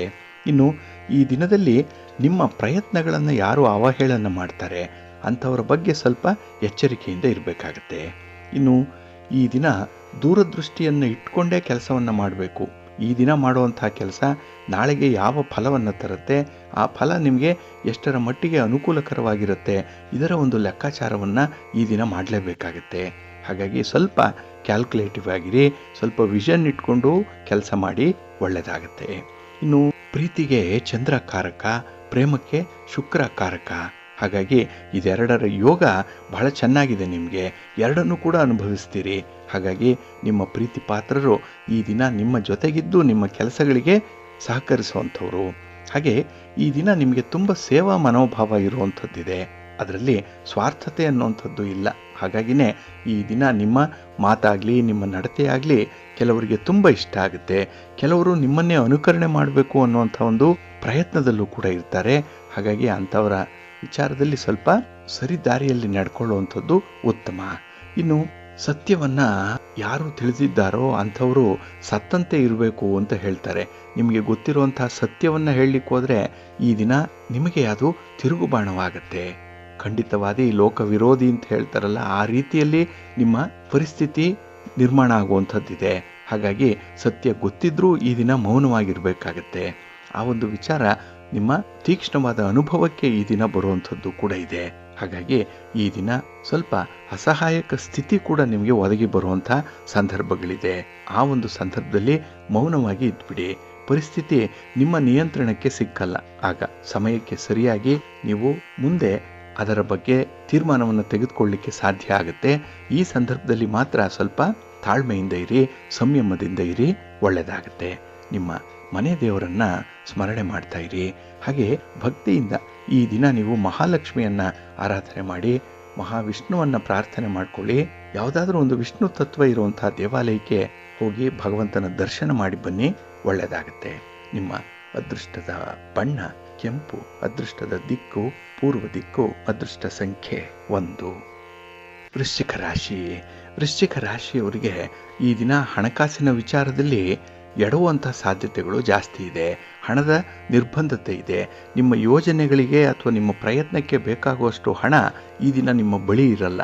ಅದಕ್ಕಾಗಿಯೇ ನಿಮ್ಮ ಯೋಜನೆಗಳನ್ನು ಕಡಿತಗೊಳಿಸುವಂಥದ್ದು ಅಥವಾ ಪ್ರಾಕ್ಟಿಕಲ್ ಆಗಿದ್ದರೆ ಮಾತ್ರ ಅಂಥ ಕೆಲಸಗಳನ್ನು ಕೈಗೊಳ್ಳುವಂಥ ಒಂದು ಪ್ರಯತ್ನದಲ್ಲಿ ಇರಬೇಕಾಗತ್ತೆ.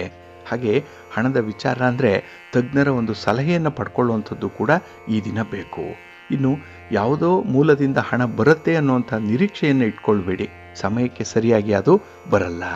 ಇನ್ನು ಕೆಲವೊಂದು ವಿಚಾರಗಳಲ್ಲಿ ದಾಕ್ಷಿಣ್ಯಕ್ಕೆ ಒಳಗಾಗ್ತೀರಿ, ಆಪತ್ತನ್ನು ತಂದುಕೊಳ್ತೀರಿ. ಇದು ಕೂಡ ಪ್ರಾಕ್ಟಿಕಲ್ ಆಗಿಲ್ಲ, ಇದು ಒಳ್ಳೆಯದಲ್ಲ. ನಿಮಗೆ ಸ್ವಲ್ಪ ಎಚ್ಚರದಿಂದ ಇರಬೇಕು. ಇನ್ನು ಕುಟುಂಬದ ಒಂದು ಸಮಸ್ಯೆ ಬಹಳ ದಿನಗಳಿಂದ ಇದೆ, ಅದನ್ನು ಪರಿಹಾರ ಮಾಡುವಂಥ ಪ್ರಯತ್ನ ನಡೀತಾನೆ ಇದೆ. ಆದರೆ ಈ ದಿನ ಗುರು ಹಿರಿಯರ ಮಧ್ಯಸ್ಥಿಕೆಯಲ್ಲಿ ನೀವೇನಾದರೂ ಸ್ವಲ್ಪ ರಾಜಿ ಮಾಡಿಕೊಂಡ್ರೆ ಸಮಸ್ಯೆಯನ್ನು ಬಗೆಹರಿಸಲಿಕ್ಕೆ ಸಾಧ್ಯವಾಗುತ್ತೆ. ಇನ್ನು ವಿದ್ಯಾರ್ಥಿಗಳಿಗೆ ಈ ದಿನ ಬಹಳ ಚೆನ್ನಾಗಿದೆ, ಅನುಕೂಲ ಇದೆ. ಏಕೆಂದರೆ ನಿಮ್ಮ ಮುಂದಿನ ಓದು, ವ್ಯಾಸಂಗ ಅಥವಾ ಒಂದು ಫಲಿತಾಂಶ ಇದರ ಮೇಲೆ ನಿಮ್ಮಲ್ಲಿರುವಂಥ ಒಂದು ಪಾಸಿಟಿವ್ ಆ್ಯಟಿಟ್ಯೂಡ್ ಏನಿದೆ ಅದರಂತೆ ಫಲಿತಾಂಶಗಳು ಸಿಕ್ಕತ್ತೆ. ಹಾಗಾಗಿ ಯಾವಾಗಲೂ ಕೂಡ ನೀವು ಧನಾತ್ಮಕವಾಗಿ ಆಲೋಚನೆ ಮಾಡ್ತಾ ಇರಿ, ಧನಾತ್ಮಕವಾದಂಥ ಫಲಿತಾಂಶಗಳನ್ನೇ ಪಡ್ಕೊಳ್ತೀರಿ. ಇನ್ನು ಈ ದಿನ ಮನೆಗೆ ಅತಿಥಿಗಳ ಆಗಮನ ಆಗುವಂಥದ್ದು, ಶುಭ ಸುದ್ದಿಯನ್ನು ಕೇಳ್ತೀರಿ. ಆದರೆ ಆ ಒಂದು ಹಿನ್ನೆಲೆಯಲ್ಲಿ ನಿಮ್ಮ ಒಂದು ಶ್ರಮ ಈ ದಿನ ಹೆಚ್ಚತ್ತೆ. ಅಂದರೆ ತುಂಬ ಎಫರ್ಟ್ ಹಾಕೇನೆ ಪರಿಸ್ಥಿತಿಯನ್ನು ನೀವು ನಿಮ್ಮದನ್ನಾಗಿಸ್ಕೊಳ್ಬೇಕಾಗತ್ತೆ. ಇನ್ನು ಈ ದಿನ ಹೊಸ ಜವಾಬ್ದಾರಿ ಹೆಗಲಿಗೆ ಬರುವಂಥದ್ದು, ಇದರಿಂದ ನಿಮಗೆ ಮಾನಸಿಕ ಒತ್ತಡ ಜಾಸ್ತಿ ಆಗುತ್ತೆ, ನಿಭಾಯಿಸಲಿಕ್ಕೆ ಆಗಲ್ಲ.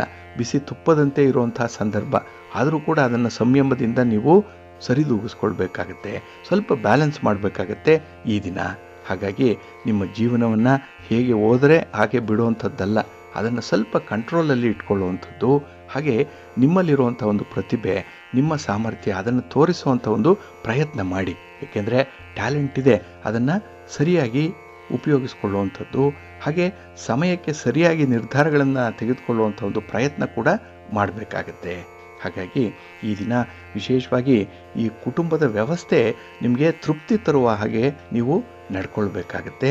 ಅದಕ್ಕೆ ಸ್ವಲ್ಪ ಹೊಂದಾಣಿಕೆ, ಸ್ವಲ್ಪ ಬದಲಾವಣೆ ಮಾಡಿಕೊಳ್ಳಿ, ಒಳ್ಳೆಯದಾಗತ್ತೆ. ನಿಮ್ಮ ಮನೆ ದೇವರನ್ನು ಸ್ಮರಣೆ ಮಾಡ್ತಾ ಇರಿ. ಹಾಗೆ ದುರ್ಗಾ ಸ್ತೋತ್ರವನ್ನು ಹೇಳ್ಕೊಳ್ಳಿ, ದುರ್ಗಾ ಸ್ತುತಿಯನ್ನು ಮಾಡಿ, ಅಮ್ಮನವರ ದರ್ಶನ ಮಾಡಿಕೊಳ್ಳಿ. ಈ ದಿನ ಒಳ್ಳೆಯದಾಗತ್ತೆ.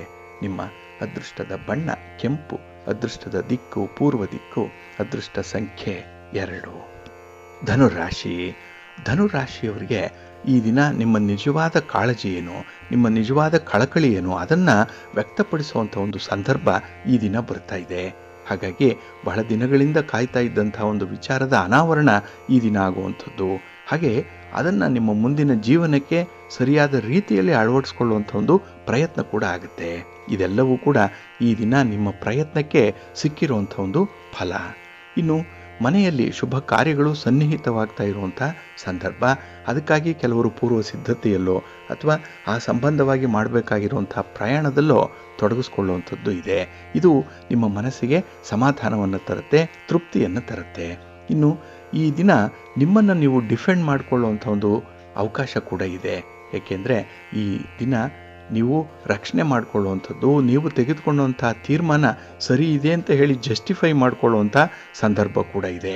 ಹಾಗಾಗಿ ಈ ದಿನ ಕೆಲವೊಂದು ಲಾಜಿಕಲ್ ಪಾಯಿಂಟ್ಸನ್ನು ನೀವು ಮಾತಾಡುವಂಥದ್ದಿದೆ, ತಾರ್ಕಿಕವಾಗಿ ಮಾತಾಡುವಂಥದ್ದು.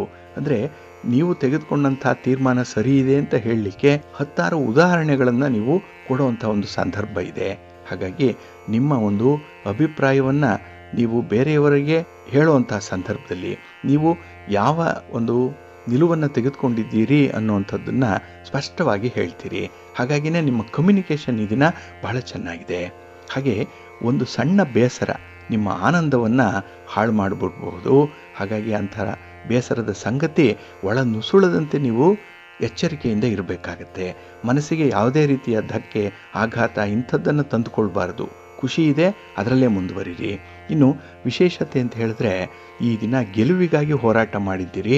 ನಿಮ್ಮ ಅಂತಃಶಕ್ತಿ ಹೆಚ್ಚಾಗಿರುತ್ತೆ, ಆತ್ಮವಿಶ್ವಾಸ ಜಾಸ್ತಿ ಆಗಿರುತ್ತೆ, ವಿಲ್ ಪವರ್ ಜಾಸ್ತಿ ಇದೆ. ಹಾಗಾಗಿ ಮುಂದೆ ಬದುಕಿನಲ್ಲಿ ಆಗಬೇಕಾದಂತಹ ನಿರೀಕ್ಷೆಗಳೇನಿದೆ ಅದನ್ನು ಬಹಳ ಸ್ಪಷ್ಟವಾಗಿ ನಿರೂಪಣೆ ಮಾಡ್ತೀರಿ, ಒಳ್ಳೆಯದಾಗುತ್ತೆ. ನಿಮ್ಮ ಇಷ್ಟ ದೇವರನ್ನು ಆರಾಧನೆ ಮಾಡಿ. ಹಾಗೆ ಈ ದಿನ ಪಾರ್ವತಿ ಪರಮೇಶ್ವರರನ್ನು ಪ್ರಾರ್ಥನೆ ಮಾಡಿಕೊಳ್ಳಿ. ಮಹಾಲಕ್ಷ್ಮಿ ಮಹಾವಿಷ್ಣುವನ್ನು ದರ್ಶನ ಮಾಡಿಕೊಳ್ಳಿ, ಒಳ್ಳೆಯದಾಗುತ್ತೆ. ನಿಮ್ಮ ಅದೃಷ್ಟದ ಬಣ್ಣ ಬಿಳುಪು, ಅದೃಷ್ಟದ ದಿಕ್ಕು ಉತ್ತರ ದಿಕ್ಕು, ಅದೃಷ್ಟ ಸಂಖ್ಯೆ 1. ಮಕರ ರಾಶಿ. ಮಕರ ರಾಶಿಯವರಿಗೆ ಈ ದಿನ ಮಿಶ್ರ ಫಲಗಳಿರುವಂಥ ದಿನ. ಅದಕ್ಕಾಗಿಯೇ ಈ ದಿನ ಯಾವುದೇ ಪ್ರಮುಖ ನಿರ್ಣಯಗಳನ್ನು ಕೈಗೊಳ್ಳಲಿಕ್ಕೆ ಹೋಗಬೇಡಿ. ಅದರ ಸಾಧಕ ಬಾಧಕಗಳನ್ನು ಈ ದಿನ ಸರಿಯಾಗಿ ಲೆಕ್ಕಾಚಾರ ಮಾಡುವಷ್ಟು ಮನಸ್ಥಿತಿ ಸರಿ ಇರಲ್ಲ. ಹಾಗಾಗಿನೇ ಈ ದಿನ ನಿಮ್ಮ ಲೆಕ್ಕಾಚಾರ ತಲೆಕೆಳಗಾಗತ್ತೆ, ಜಾಗ್ರತೆ. ಇನ್ನು ಈ ದಿನ ಹೊಸ ಒಂದು ವ್ಯವಹಾರವನ್ನು, ಹೊಸ ಚಟುವಟಿಕೆಯನ್ನು, ಪ್ರಯಾಣವನ್ನು ಆರಂಭ ಮಾಡುವಂಥ ಸಂದರ್ಭದಲ್ಲಿ ಮಾನಸಿಕವಾಗಿ ತುಂಬ ಒತ್ತಡದಲ್ಲಿ ಇರ್ತೀರಿ. ನಿರ್ಧಾರಗಳನ್ನು ಕೈಗೊಳ್ಳಲಿಕ್ಕೂ ಕೂಡ ನಿಮಗೆ ಸಾಧ್ಯ ಆಗಲ್ಲ ಈ ಹಿನ್ನೆಲೆಯಲ್ಲಿ. ಇನ್ನು ಈ ದಿನ ವ್ಯಾಪಾರಸ್ಥರಿಗೆ, ಯಾವುದೇ ವಸ್ತುವನ್ನು ಮಾರಾಟ ಮಾಡುವಂಥವ್ರಿಗೆ ಈ ದಿನ ಸ್ವಲ್ಪ ಉತ್ತಮವಾಗಿರುವಂಥ ದಿನ. ಏಕೆಂದರೆ ನಿಮ್ಮ ವ್ಯಾಪಾರಿ ಧರ್ಮವನ್ನು ನೀವು ಅನುಸರಣೆ ಮಾಡೋದ್ರಿಂದ ಅಲ್ಪ ಸ್ವಲ್ಪ ಪ್ರಗತಿ ಅನ್ನುವಂಥದ್ದು ಇದೆ. ಆದರೆ ಈ ವ್ಯಾಪಾರದಲ್ಲಿ ಇದ್ದಂತಹ ಪೈಪೋಟಿ ಏನಿದೆ, ನಿಮ್ಮ ಹಿತಶತ್ರುಗಳ ಕಾಟ ಏನಿದೆ, ಇದರಿಂದ ಅಂಥ ವಿಚಾರಗಳಲ್ಲೂ ಕೂಡ ಕ್ರಮೇಣವಾಗಿ ನಿಧಾನವಾಗಿ ಆಸಕ್ತಿಯನ್ನು ಕಳ್ಕೊಳ್ಳುವಂಥ ಸಾಧ್ಯತೆ ಇರುತ್ತೆ. ಹಾಗಾಗಿನೇ ಈ ದಿನ ನಿಮ್ಮ ಒಂದು ವ್ಯವಸ್ಥೆ ಏನೋ ಅಥವಾ ನಿಮ್ಮ ಒಂದು ಪ್ರಯತ್ನ ಏನೋ ಅದು ನಿಮಗೆ ತೃಪ್ತಿಯನ್ನು ತರಲ್ಲ. ಎಲ್ಲದರಲ್ಲೂ ಕೂಡ ಅತೃಪ್ತಿ ಅನ್ನುವಂಥದ್ದು, ಅಪೂರ್ಣ ಅನ್ನುವಂಥ ಭಾವನೆ ಮನಸ್ಸಿಗೆ ಬರುತ್ತೆ. ಇನ್ನು ಈ ದಿನ ನಿಮ್ಮಲ್ಲಿರುವಂಥ ಒಂದು ವೀಕ್ನೆಸ್ ಏನಿದೆ, ನಿಮ್ಮ ದೌರ್ಬಲ್ಯ ಏನಿದೆ, ಅದನ್ನು ಯಾರ ಜೊತೆಯಲ್ಲೂ ಕೂಡ ಹೇಳ್ಕೊಳ್ಬೇಡಿ. ಏಕೆಂದರೆ ನಿಮ್ಮ ಒಂದು ತೂಕ ಕಡಿಮೆ ಆಗುತ್ತೆ, ನೀವು ಹೇಳುವಂಥ ಮಾತಿಗೆ ಮೌಲ್ಯ ಇರಲ್ಲ. ಅದಕ್ಕಾಗಿಯೇ ದೌರ್ಬಲ್ಯಗಳನ್ನು ಆದಷ್ಟು ಯಾರೊಂದಿಗೂ ಹೇಳಿಕೊಳ್ಳದೇ ಇರುವಂಥದ್ದು ಉತ್ತಮ. ಆದರೆ ಆ ದೌರ್ಬಲ್ಯವನ್ನು ಗೆದ್ದು ಅದನ್ನು ಸ್ಟ್ರೆಂತನ್ನಾಗಿ ಪರಿವರ್ತನೆ ಮಾಡಿಕೊಳ್ಳುವಂಥ ಒಂದು ಪ್ರಯತ್ನವನ್ನು ಮಾಡಬೇಕಾಗತ್ತೆ. ಆ ಒಂದು ಹಿನ್ನೆಲೆಯಲ್ಲಿ ಕೆಲವರ ಸಲಹೆ, ಮಾರ್ಗದರ್ಶನ ಅಗತ್ಯವಾಗಿದೆ. ಬಹಳ ಸೂಕ್ಷ್ಮವಾಗಿರುವಂಥ ವಿಚಾರ ಇದು. ಇದನ್ನು ಈ ದಿನ ನೀವು ಮ್ಯಾನೇಜ್ ಮಾಡಬೇಕಾಗತ್ತೆ. ಇನ್ನು ಈ ದಿನ ನಿಮ್ಮ ಒಡ ಹುಟ್ಟಿದವರ ಜೊತೆಯಲ್ಲಿ ಆಗಿರುವಂಥ ಮನಸ್ತಾಪಗಳೇನಿದೆ ಅದು ಮನಸ್ಸಿಗೆ ಬೇಸರ, ಅಲ್ಲಿ ಒಂದು ಪಶ್ಚಾತ್ತಾಪ ಮೂಡುವಂಥ ಸಾಧ್ಯತೆ ನಿಮ್ಮನ್ನು ಕಾಡ್ತಾ ಇದೆ ಈ ದಿನದಲ್ಲಿ. ಹಾಗಾಗಿ ಈ ದಿನ ನೀವು ಹೊಸದಾಗಿ ಮಾಡುವಂಥ ಕೆಲಸ ಕಾರ್ಯಗಳಿಗಿಂತ ಈಗಾಗಲೇ ಆಗಿರುವಂಥ ಕೆಲಸ ಕಾರ್ಯಗಳಿಂದ ಬಂದಿರುವಂಥ ಫಲಿತಾಂಶ, ಅದರಿಂದ ಆಗಿರುವಂಥ ನಷ್ಟಗಳು, ಅದರ ತಂದಿರುವಂಥ ಒಂದು ದುಃಖ ಸಮಸ್ಯೆ, ಇದರ ಕಡೆನೇ ನಿಮ್ಮ ಚಿಂತೆ ಈ ದಿನ ಇರುತ್ತೆ. ಹಾಗಾಗಿ ಮನಸ್ಸು ಸ್ವಲ್ಪ ಚಂಚಲವಾಗಿರುವಂಥ ಸಂದರ್ಭ. ಯಾವುದೇ ಪ್ರಮುಖ ವಿಚಾರಗಳಿಗೆ ಕೈ ಹಾಕಬೇಡಿ. ದೂರದ ಪ್ರಯಾಣ ಇದ್ದರೆ ಮುಂದೂಡುವಂಥದ್ದು ಉತ್ತಮ. ನಿಮ್ಮ ಇಷ್ಟ ದೇವರನ್ನು ಆರಾಧನೆ ಮಾಡಿ. ಹಾಗೆ ಭಕ್ತಿಯಿಂದ ಈ ದಿನ ನೀವು ಗೋವಿಂದಾಷ್ಟಕವನ್ನು ಹೇಳ್ಕೊಳ್ಳಿ, ಲಕ್ಷ್ಮೀ ವೆಂಕಟೇಶ್ವರ ಸ್ವಾಮಿಯ ಪ್ರಾರ್ಥನೆ ಮಾಡಿಕೊಳ್ಳಿ, ದರ್ಶನ ಮಾಡಿಕೊಳ್ಳಿ, ಒಳ್ಳೆಯದಾಗತ್ತೆ. ನಿಮ್ಮ ಅದೃಷ್ಟದ ಬಣ್ಣ ಗುಲಾಬಿ, ಅದೃಷ್ಟದ ದಿಕ್ಕು ಈಶಾನ್ಯ ದಿಕ್ಕು, ಅದೃಷ್ಟ ಸಂಖ್ಯೆ 9. ಕುಂಭರಾಶಿ. ಕುಂಭರಾಶಿಯವರಿಗೆ ಈ ದಿನ ಯಶಸ್ವಿ ದಿನ. ನಿಮ್ಮ ಕೆಲಸ ಕಾರ್ಯಗಳಿಂದ ನೀವು ನಿರೀಕ್ಷೆ ಮಾಡ್ತಾ ಇರುವಂಥ ಫಲಿತಾಂಶವನ್ನು ಪಡ್ಕೊಳ್ಳುವಂಥ ದಿನ. ನೀವು ಅಂದುಕೊಂಡಂತೆ ಕೆಲಸಗಳಾಗುತ್ತೆ, ನೀವು ಅಂದುಕೊಂಡಂತೆ ಸಮಯ ನಿಮಗಾಗಿ ಬದಲಾವಣೆ ಆಗುತ್ತೆ. ಹಾಗಾಗಿನೇ ಈ ದಿನ ನಿಮ್ಮ ನಿಯಂತ್ರಣದಲ್ಲಿರುವಂಥ ವಿಚಾರಗಳೇನಿದೆ ಅದರ ಮೇಲೆ ತುಂಬ ಪ್ರಭುತ್ವ ಇದೆ, ತುಂಬ ಹೋಲ್ಡ್ ಇದೆ, ಒಂದು ಕಮಾಂಡಿಂಗ್ ಪೊಸಿಷನಲ್ಲಿ ಈ ದಿನ ನೀವು ಇರುವಂಥವ್ರು. ಆದರೆ ಈ ದಿನ ನಿಮ್ಮ ನೋವಿಗೆ ಸ್ಪಂದಿಸುವಂಥ ವ್ಯಕ್ತಿ ಸಿಕ್ಕುವಂಥ ಸಾಧ್ಯತೆಗಳು ತುಂಬ ಇದೆ. ಹಾಗಾಗಿ ನಿಮ್ಮ ಕಷ್ಟ ಸುಖಗಳನ್ನು ಬಲ್ಲಂಥವ್ರು, ಹಾಗೆ ನಿಮಗೆ ಯಾವ ರೀತಿಯಲ್ಲಿ ಸಹಾಯ ಮಾಡಬೇಕು ಅಂತ ಹೇಳಿ ಅಂದ್ಕೊಳ್ಳುವಂಥವರು ಈ ದಿನ ನಿಮ್ಮ ಜೊತೆಯಲ್ಲಿರ್ತಾರೆ. ಅದು ನಿಮಗೆ ಒಂದು ಆನೆಯ ಬಲವನ್ನು ತಂದಷ್ಟು. ಅದಕ್ಕಾಗಿಯೇ ಆತ್ಮವಿಶ್ವಾಸ ಹೆಚ್ಚಾಗಿ ಕೆಲಸ ಕಾರ್ಯಗಳಲ್ಲಿ ಆಸಕ್ತಿ ಕೂಡ ಹೆಚ್ಚಾಗುತ್ತೆ ಈ ದಿನ. ಇನ್ನು ಈ ದಿನ ಆಡಿರುವ ಮಾತೇನಾದರೂ ಇದ್ದರೆ, ಯಾರಿಗಾದರೂ ಪ್ರಾಮಿಸ್ ಮಾಡಿದರೆ ಅದನ್ನು ಉಳಿಸಿಕೊಳ್ಳುವಂಥ ಒಂದು ಪ್ರಯತ್ನ ಮಾಡಿ. ನಿಮ್ಮ ಭರವಸೆಯನ್ನು ಈಡೇರಿಸಬೇಕು. ಆಗ ನಿಮ್ಮ ಗೌರವ ಮತ್ತು ಹೆಚ್ಚಾಗುವಂಥದ್ದು ಈ ದಿನ ಇರುತ್ತೆ. ಹಾಗೆ ಈ ದಿನ ನಿಮ್ಮ ಒಳ ಮನಸ್ಸು ಹೇಳುವಂಥ ಕೆಲವು ಮಾಹಿತಿಗಳಿದೆ, ಕೆಲವು ವಿಚಾರಗಳಿದೆ. ಹಾಗಾಗಿ ಮನಸ್ಸೇ ಬೇರೆ, ಒಳ ಮನಸ್ಸೇ ಬೇರೆ ನಿಮಗೆ ಇರುವಂಥದ್ದು.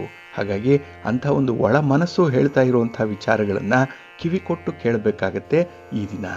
ಎಲ್ಲವೂ ಕೂಡ ಸರಿ ಇದೆ ಅಂತ ಅಲ್ಲ, ಕೆಲವು ಕಡೆ ಸ್ವಲ್ಪ ಬದಲಾವಣೆಗಳನ್ನು ಮಾಡಿಕೊಂಡು ಮುಂದುವರಿಬೇಕು ಅನ್ನುವಂಥದ್ದು ಇದೆ.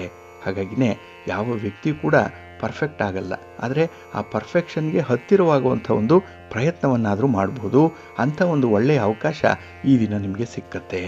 ಇನ್ನು ಈ ದಿನ ನಿಮ್ಮ ಸಂಗಾತಿ, ನಿಮ್ಮ ಪ್ರೀತಿ ಪಾತ್ರರಲ್ಲಿ ಒಳ್ಳೆಯದೇನಿದೆ ಅನ್ನುವಂಥದ್ದನ್ನು ಆಯ್ಕೆ ಮಾಡಿಕೊಳ್ಳುವಂಥದ್ದು, ಅದನ್ನು ಗುರುತಿಸುವಂಥ ಒಂದು ಪ್ರಯತ್ನ ಕೂಡ ಇದೆ. ಆದರೆ ಹೊಟ್ಟೆ ಕಿಚ್ಚು ಪಟ್ಟುಕೊಂಡು ಮಾತ್ರ ಕೆಲವು ತೀರ್ಮಾನಗಳನ್ನು ಕೈಗೊಳ್ಳಬೇಡಿ. ಇಲ್ಲಿ ಸ್ವಲ್ಪ ಎಚ್ಚರಿಕೆಯಿಂದ ಇರಬೇಕಾಗತ್ತೆ. ಇನ್ನು ಈ ದಿನ ವ್ಯಾಪಾರದಲ್ಲಿ, ವ್ಯವಹಾರದಲ್ಲಿ, ನಿಮ್ಮ ಚಟುವಟಿಕೆಯಲ್ಲಿ ನಿಮಗೆ ಲಾಭ ಇದೆ, ತೃಪ್ತಿ ಇದೆ. ಆದರೆ ನಿಮ್ಮ ಆಂತರಿಕ ಶತ್ರುಗಳ ಬಗ್ಗೆ, ನಿಮ್ಮ ಹಿತ ಶತ್ರುಗಳ ಬಗ್ಗೆ, ತೀರಾ ಹತ್ತಿರದ ಸಂಬಂಧದಲ್ಲಿ ಇರುವಂಥ ಶತ್ರುಗಳು ನಿಮ್ಮನ್ನು ಕಂಡರೆ ಕೆಲವರಿಗೆ ಆಗ್ತಾ ಇಲ್ಲ, ನಿಮ್ಮ ಏಳಿಗೆಯನ್ನು ಸಹಿಸ್ತಾ ಇಲ್ಲ, ಅಂಥವರ ಜೊತೆ ಮಾತ್ರ ಎಚ್ಚರಿಕೆಯಿಂದ ಇರಿ. ನಿಮ್ಮ ಯಾವುದೇ ವಿಚಾರಗಳನ್ನು ಅವರ ಜೊತೆ ಹಂಚಿಕೊಳ್ಬೇಡಿ. ಈ ದಿನ ನಿಮ್ಮ ಇಷ್ಟ ದೇವರನ್ನು ಆರಾಧನೆ ಮಾಡಿ. ಹಾಗೆ ಭಕ್ತಿಯಿಂದ ಈ ದಿನ ನೀವು ಮಹಾಲಕ್ಷ್ಮಿ ಸ್ತೋತ್ರವನ್ನು ಹೇಳ್ಕೊಳ್ಳಿ, ವಿಷ್ಣು ಸಹಸ್ರನಾಮವನ್ನು ಹೇಳ್ತಾ ಇರಿ, ಒಳ್ಳೆಯದಾಗುತ್ತೆ. ನಿಮ್ಮ ಅದೃಷ್ಟದ ಬಣ್ಣ ಕೆಂಪು, ಅದೃಷ್ಟದ ದಿಕ್ಕು ಪೂರ್ವ ದಿಕ್ಕು, ಅದೃಷ್ಟ ಸಂಖ್ಯೆ 1. ಮೀನರಾಶಿ. ಮೀನರಾಶಿಯವರಿಗೆ ಈ ದಿನ ಅನುಕೂಲಕರವಾಗಿರುವಂಥ ದಿನ. ತಟಸ್ಥವಾಗಿರುವಂತಹ ಕೆಲವು ಕೆಲಸಗಳನ್ನು ಮರುಚಾಲನೆಗೆ ಒಳಪಡಿಸುವಂಥ ದಿನ. ನಿಂತು ಹೋಗಿರುವ ಕೆಲಸ, ಅದರ ಬಗ್ಗೆ ಈ ದಿನ ನಿಮಗೆ ಆಸಕ್ತಿ, ಅದು ಬೇಗ ಫಲಿತಾಂಶವನ್ನು ತರುತ್ತೆ. ಹಾಗೆ ಯಾರೋ ಪ್ರಾರಂಭ ಮಾಡಿ ಬಿಟ್ಟಿರುವಂಥ ಜವಾಬ್ದಾರಿ, ಅದನ್ನು ನೀವು ಹೊರುವಂಥ ಒಂದು ಸಂದರ್ಭ.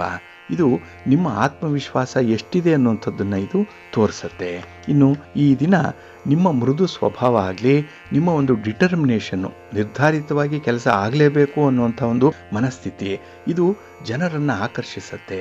ಹಾಗಾಗಿ ಈ ದಿನ ನೀವು ಕೇಂದ್ರ ಬಿಂದು, ಸೆಂಟರ್ ಆಫ್ ಅಟ್ರಾಕ್ಷನ್ ಈ ದಿನ ಕೆಲವು ವಿಚಾರಗಳಲ್ಲಿ, ಕೆಲವೊಂದು ಸ್ಥಳಗಳಲ್ಲಿ. ಇನ್ನು ಈ ದಿನ ನಂಬಿದವರೇ ಕೈ ಕೊಟ್ಟಿರುವಂಥ ಪ್ರಸಂಗಗಳು ನಿಮಗೆ ಜಾಸ್ತಿ. ಹಾಗಾಗಿ ಅಂಥ ನಂಬಿಕೆಗೆ ಅರ್ಹರು ಯಾರಿದ್ದಾರೆ ಅಂಥವರನ್ನು ಗುರುತಿಸುವಂಥ ಒಂದು ಪ್ರಯತ್ನ ಈ ದಿನ ಆಗಬೇಕಾಗತ್ತೆ. ಇನ್ನು ಯಾವುದೇ ಸಮಸ್ಯೆ, ಅದು ಚಿಕ್ಕದಿರಲಿ ದೊಡ್ಡದಿರಲಿ, ನಿರ್ಲಕ್ಷ್ಯ ಮಾಡಬೇಡಿ. ಅಂದರೆ ಉಗುರಿನಿಂದ ಹೋಗೋದಕ್ಕೆ ನಾಳೆ ಕೊಡಲಿಯನ್ನೇ ತರಬೇಕಾಗತ್ತೆ, ಜಾಗ್ರತೆ. ಹಾಗಾಗಿ ಸಮಸ್ಯೆ ಆರಂಭದಲ್ಲೇ ಅದನ್ನು ಪರಿಹಾರ ಮಾಡಿಕೊಳ್ಳುವಂಥ ಒಂದು ಪ್ರಯತ್ನ ಮಾಡಿ. ಏಕೆಂದರೆ ಈ ದಿನದ ಪ್ರಯತ್ನ ನಿಮಗೆ ಒಳ್ಳೆಯ ಫಲವನ್ನು ತರುತ್ತೆ. ಇನ್ನು ವಿಶೇಷವಾಗಿ ಈ ದಿನ ವ್ಯಾಪಾರ ಚಟುವಟಿಕೆಗಳು ಸಾಮಾನ್ಯವಾಗಿದ್ದರೂ ಕೂಡ ಪ್ರಗತಿ ಇದೆ, ಅದರಲ್ಲಿ ಒಂದು ತೃಪ್ತಿ ಇದೆ, ಲಾಭ ಇದೆ, ವ್ಯಾಪಾರದ ವಿಸ್ತರಣೆ ಇದೆ. ಇನ್ನು ಈ ದಿನ ನಿಮ್ಮ ಕಾರ್ಯದಕ್ಷತೆಯನ್ನು ಹೆಚ್ಚಿಸಿಕೊಳ್ಳಿಕ್ಕೆ ಒಳ್ಳೆಯ ಅವಕಾಶಗಳು ಸಿಕ್ಕುವಂಥ ಸಾಧ್ಯತೆ ಇದೆ. ಹಾಗಾಗಿ ನಿಮ್ಮಲ್ಲಿರುವಂಥ ಒಂದು ಪ್ರತಿಭೆಯನ್ನು ನೀವು ಹೆಚ್ಚು ಮಾಡಿಕೊಳ್ಳುವಂಥದ್ದು, ಪ್ರತಿಭೆಯನ್ನು ಸೂಕ್ತವಾಗಿ ಬಳಸ್ಕೊಳ್ಳುವಂಥದ್ದು, ಇದಕ್ಕೆಲ್ಲ ಅವಕಾಶಗಳು ಈ ದಿನ ಇದೆ. ಒಳ್ಳೆಯ ಎಕ್ಸ್ಪೋಜರ್ ಇದೆ, ಅದನ್ನು ನೀವು ನಿಮ್ಮ ಬಿಸ್ನೆಸ್ಗಾಗಿ ಅಪ್ಲೈ ಮಾಡ್ಕೊಳ್ಳಿ. ಅಲ್ಲಿ ಒಂದು ಸ್ಟ್ರಾಟಜಿಯನ್ನು ಬದಲಾವಣೆ ಮಾಡ್ಕೊಳ್ಳಿ. ಖಂಡಿತ ನಿಮಗೆ ಒಳ್ಳೆಯ ಫಲ, ಒಳ್ಳೆಯ ಪ್ರಗತಿ ಸಿಕ್ಕೇ ಸಿಕ್ಕತ್ತೆ.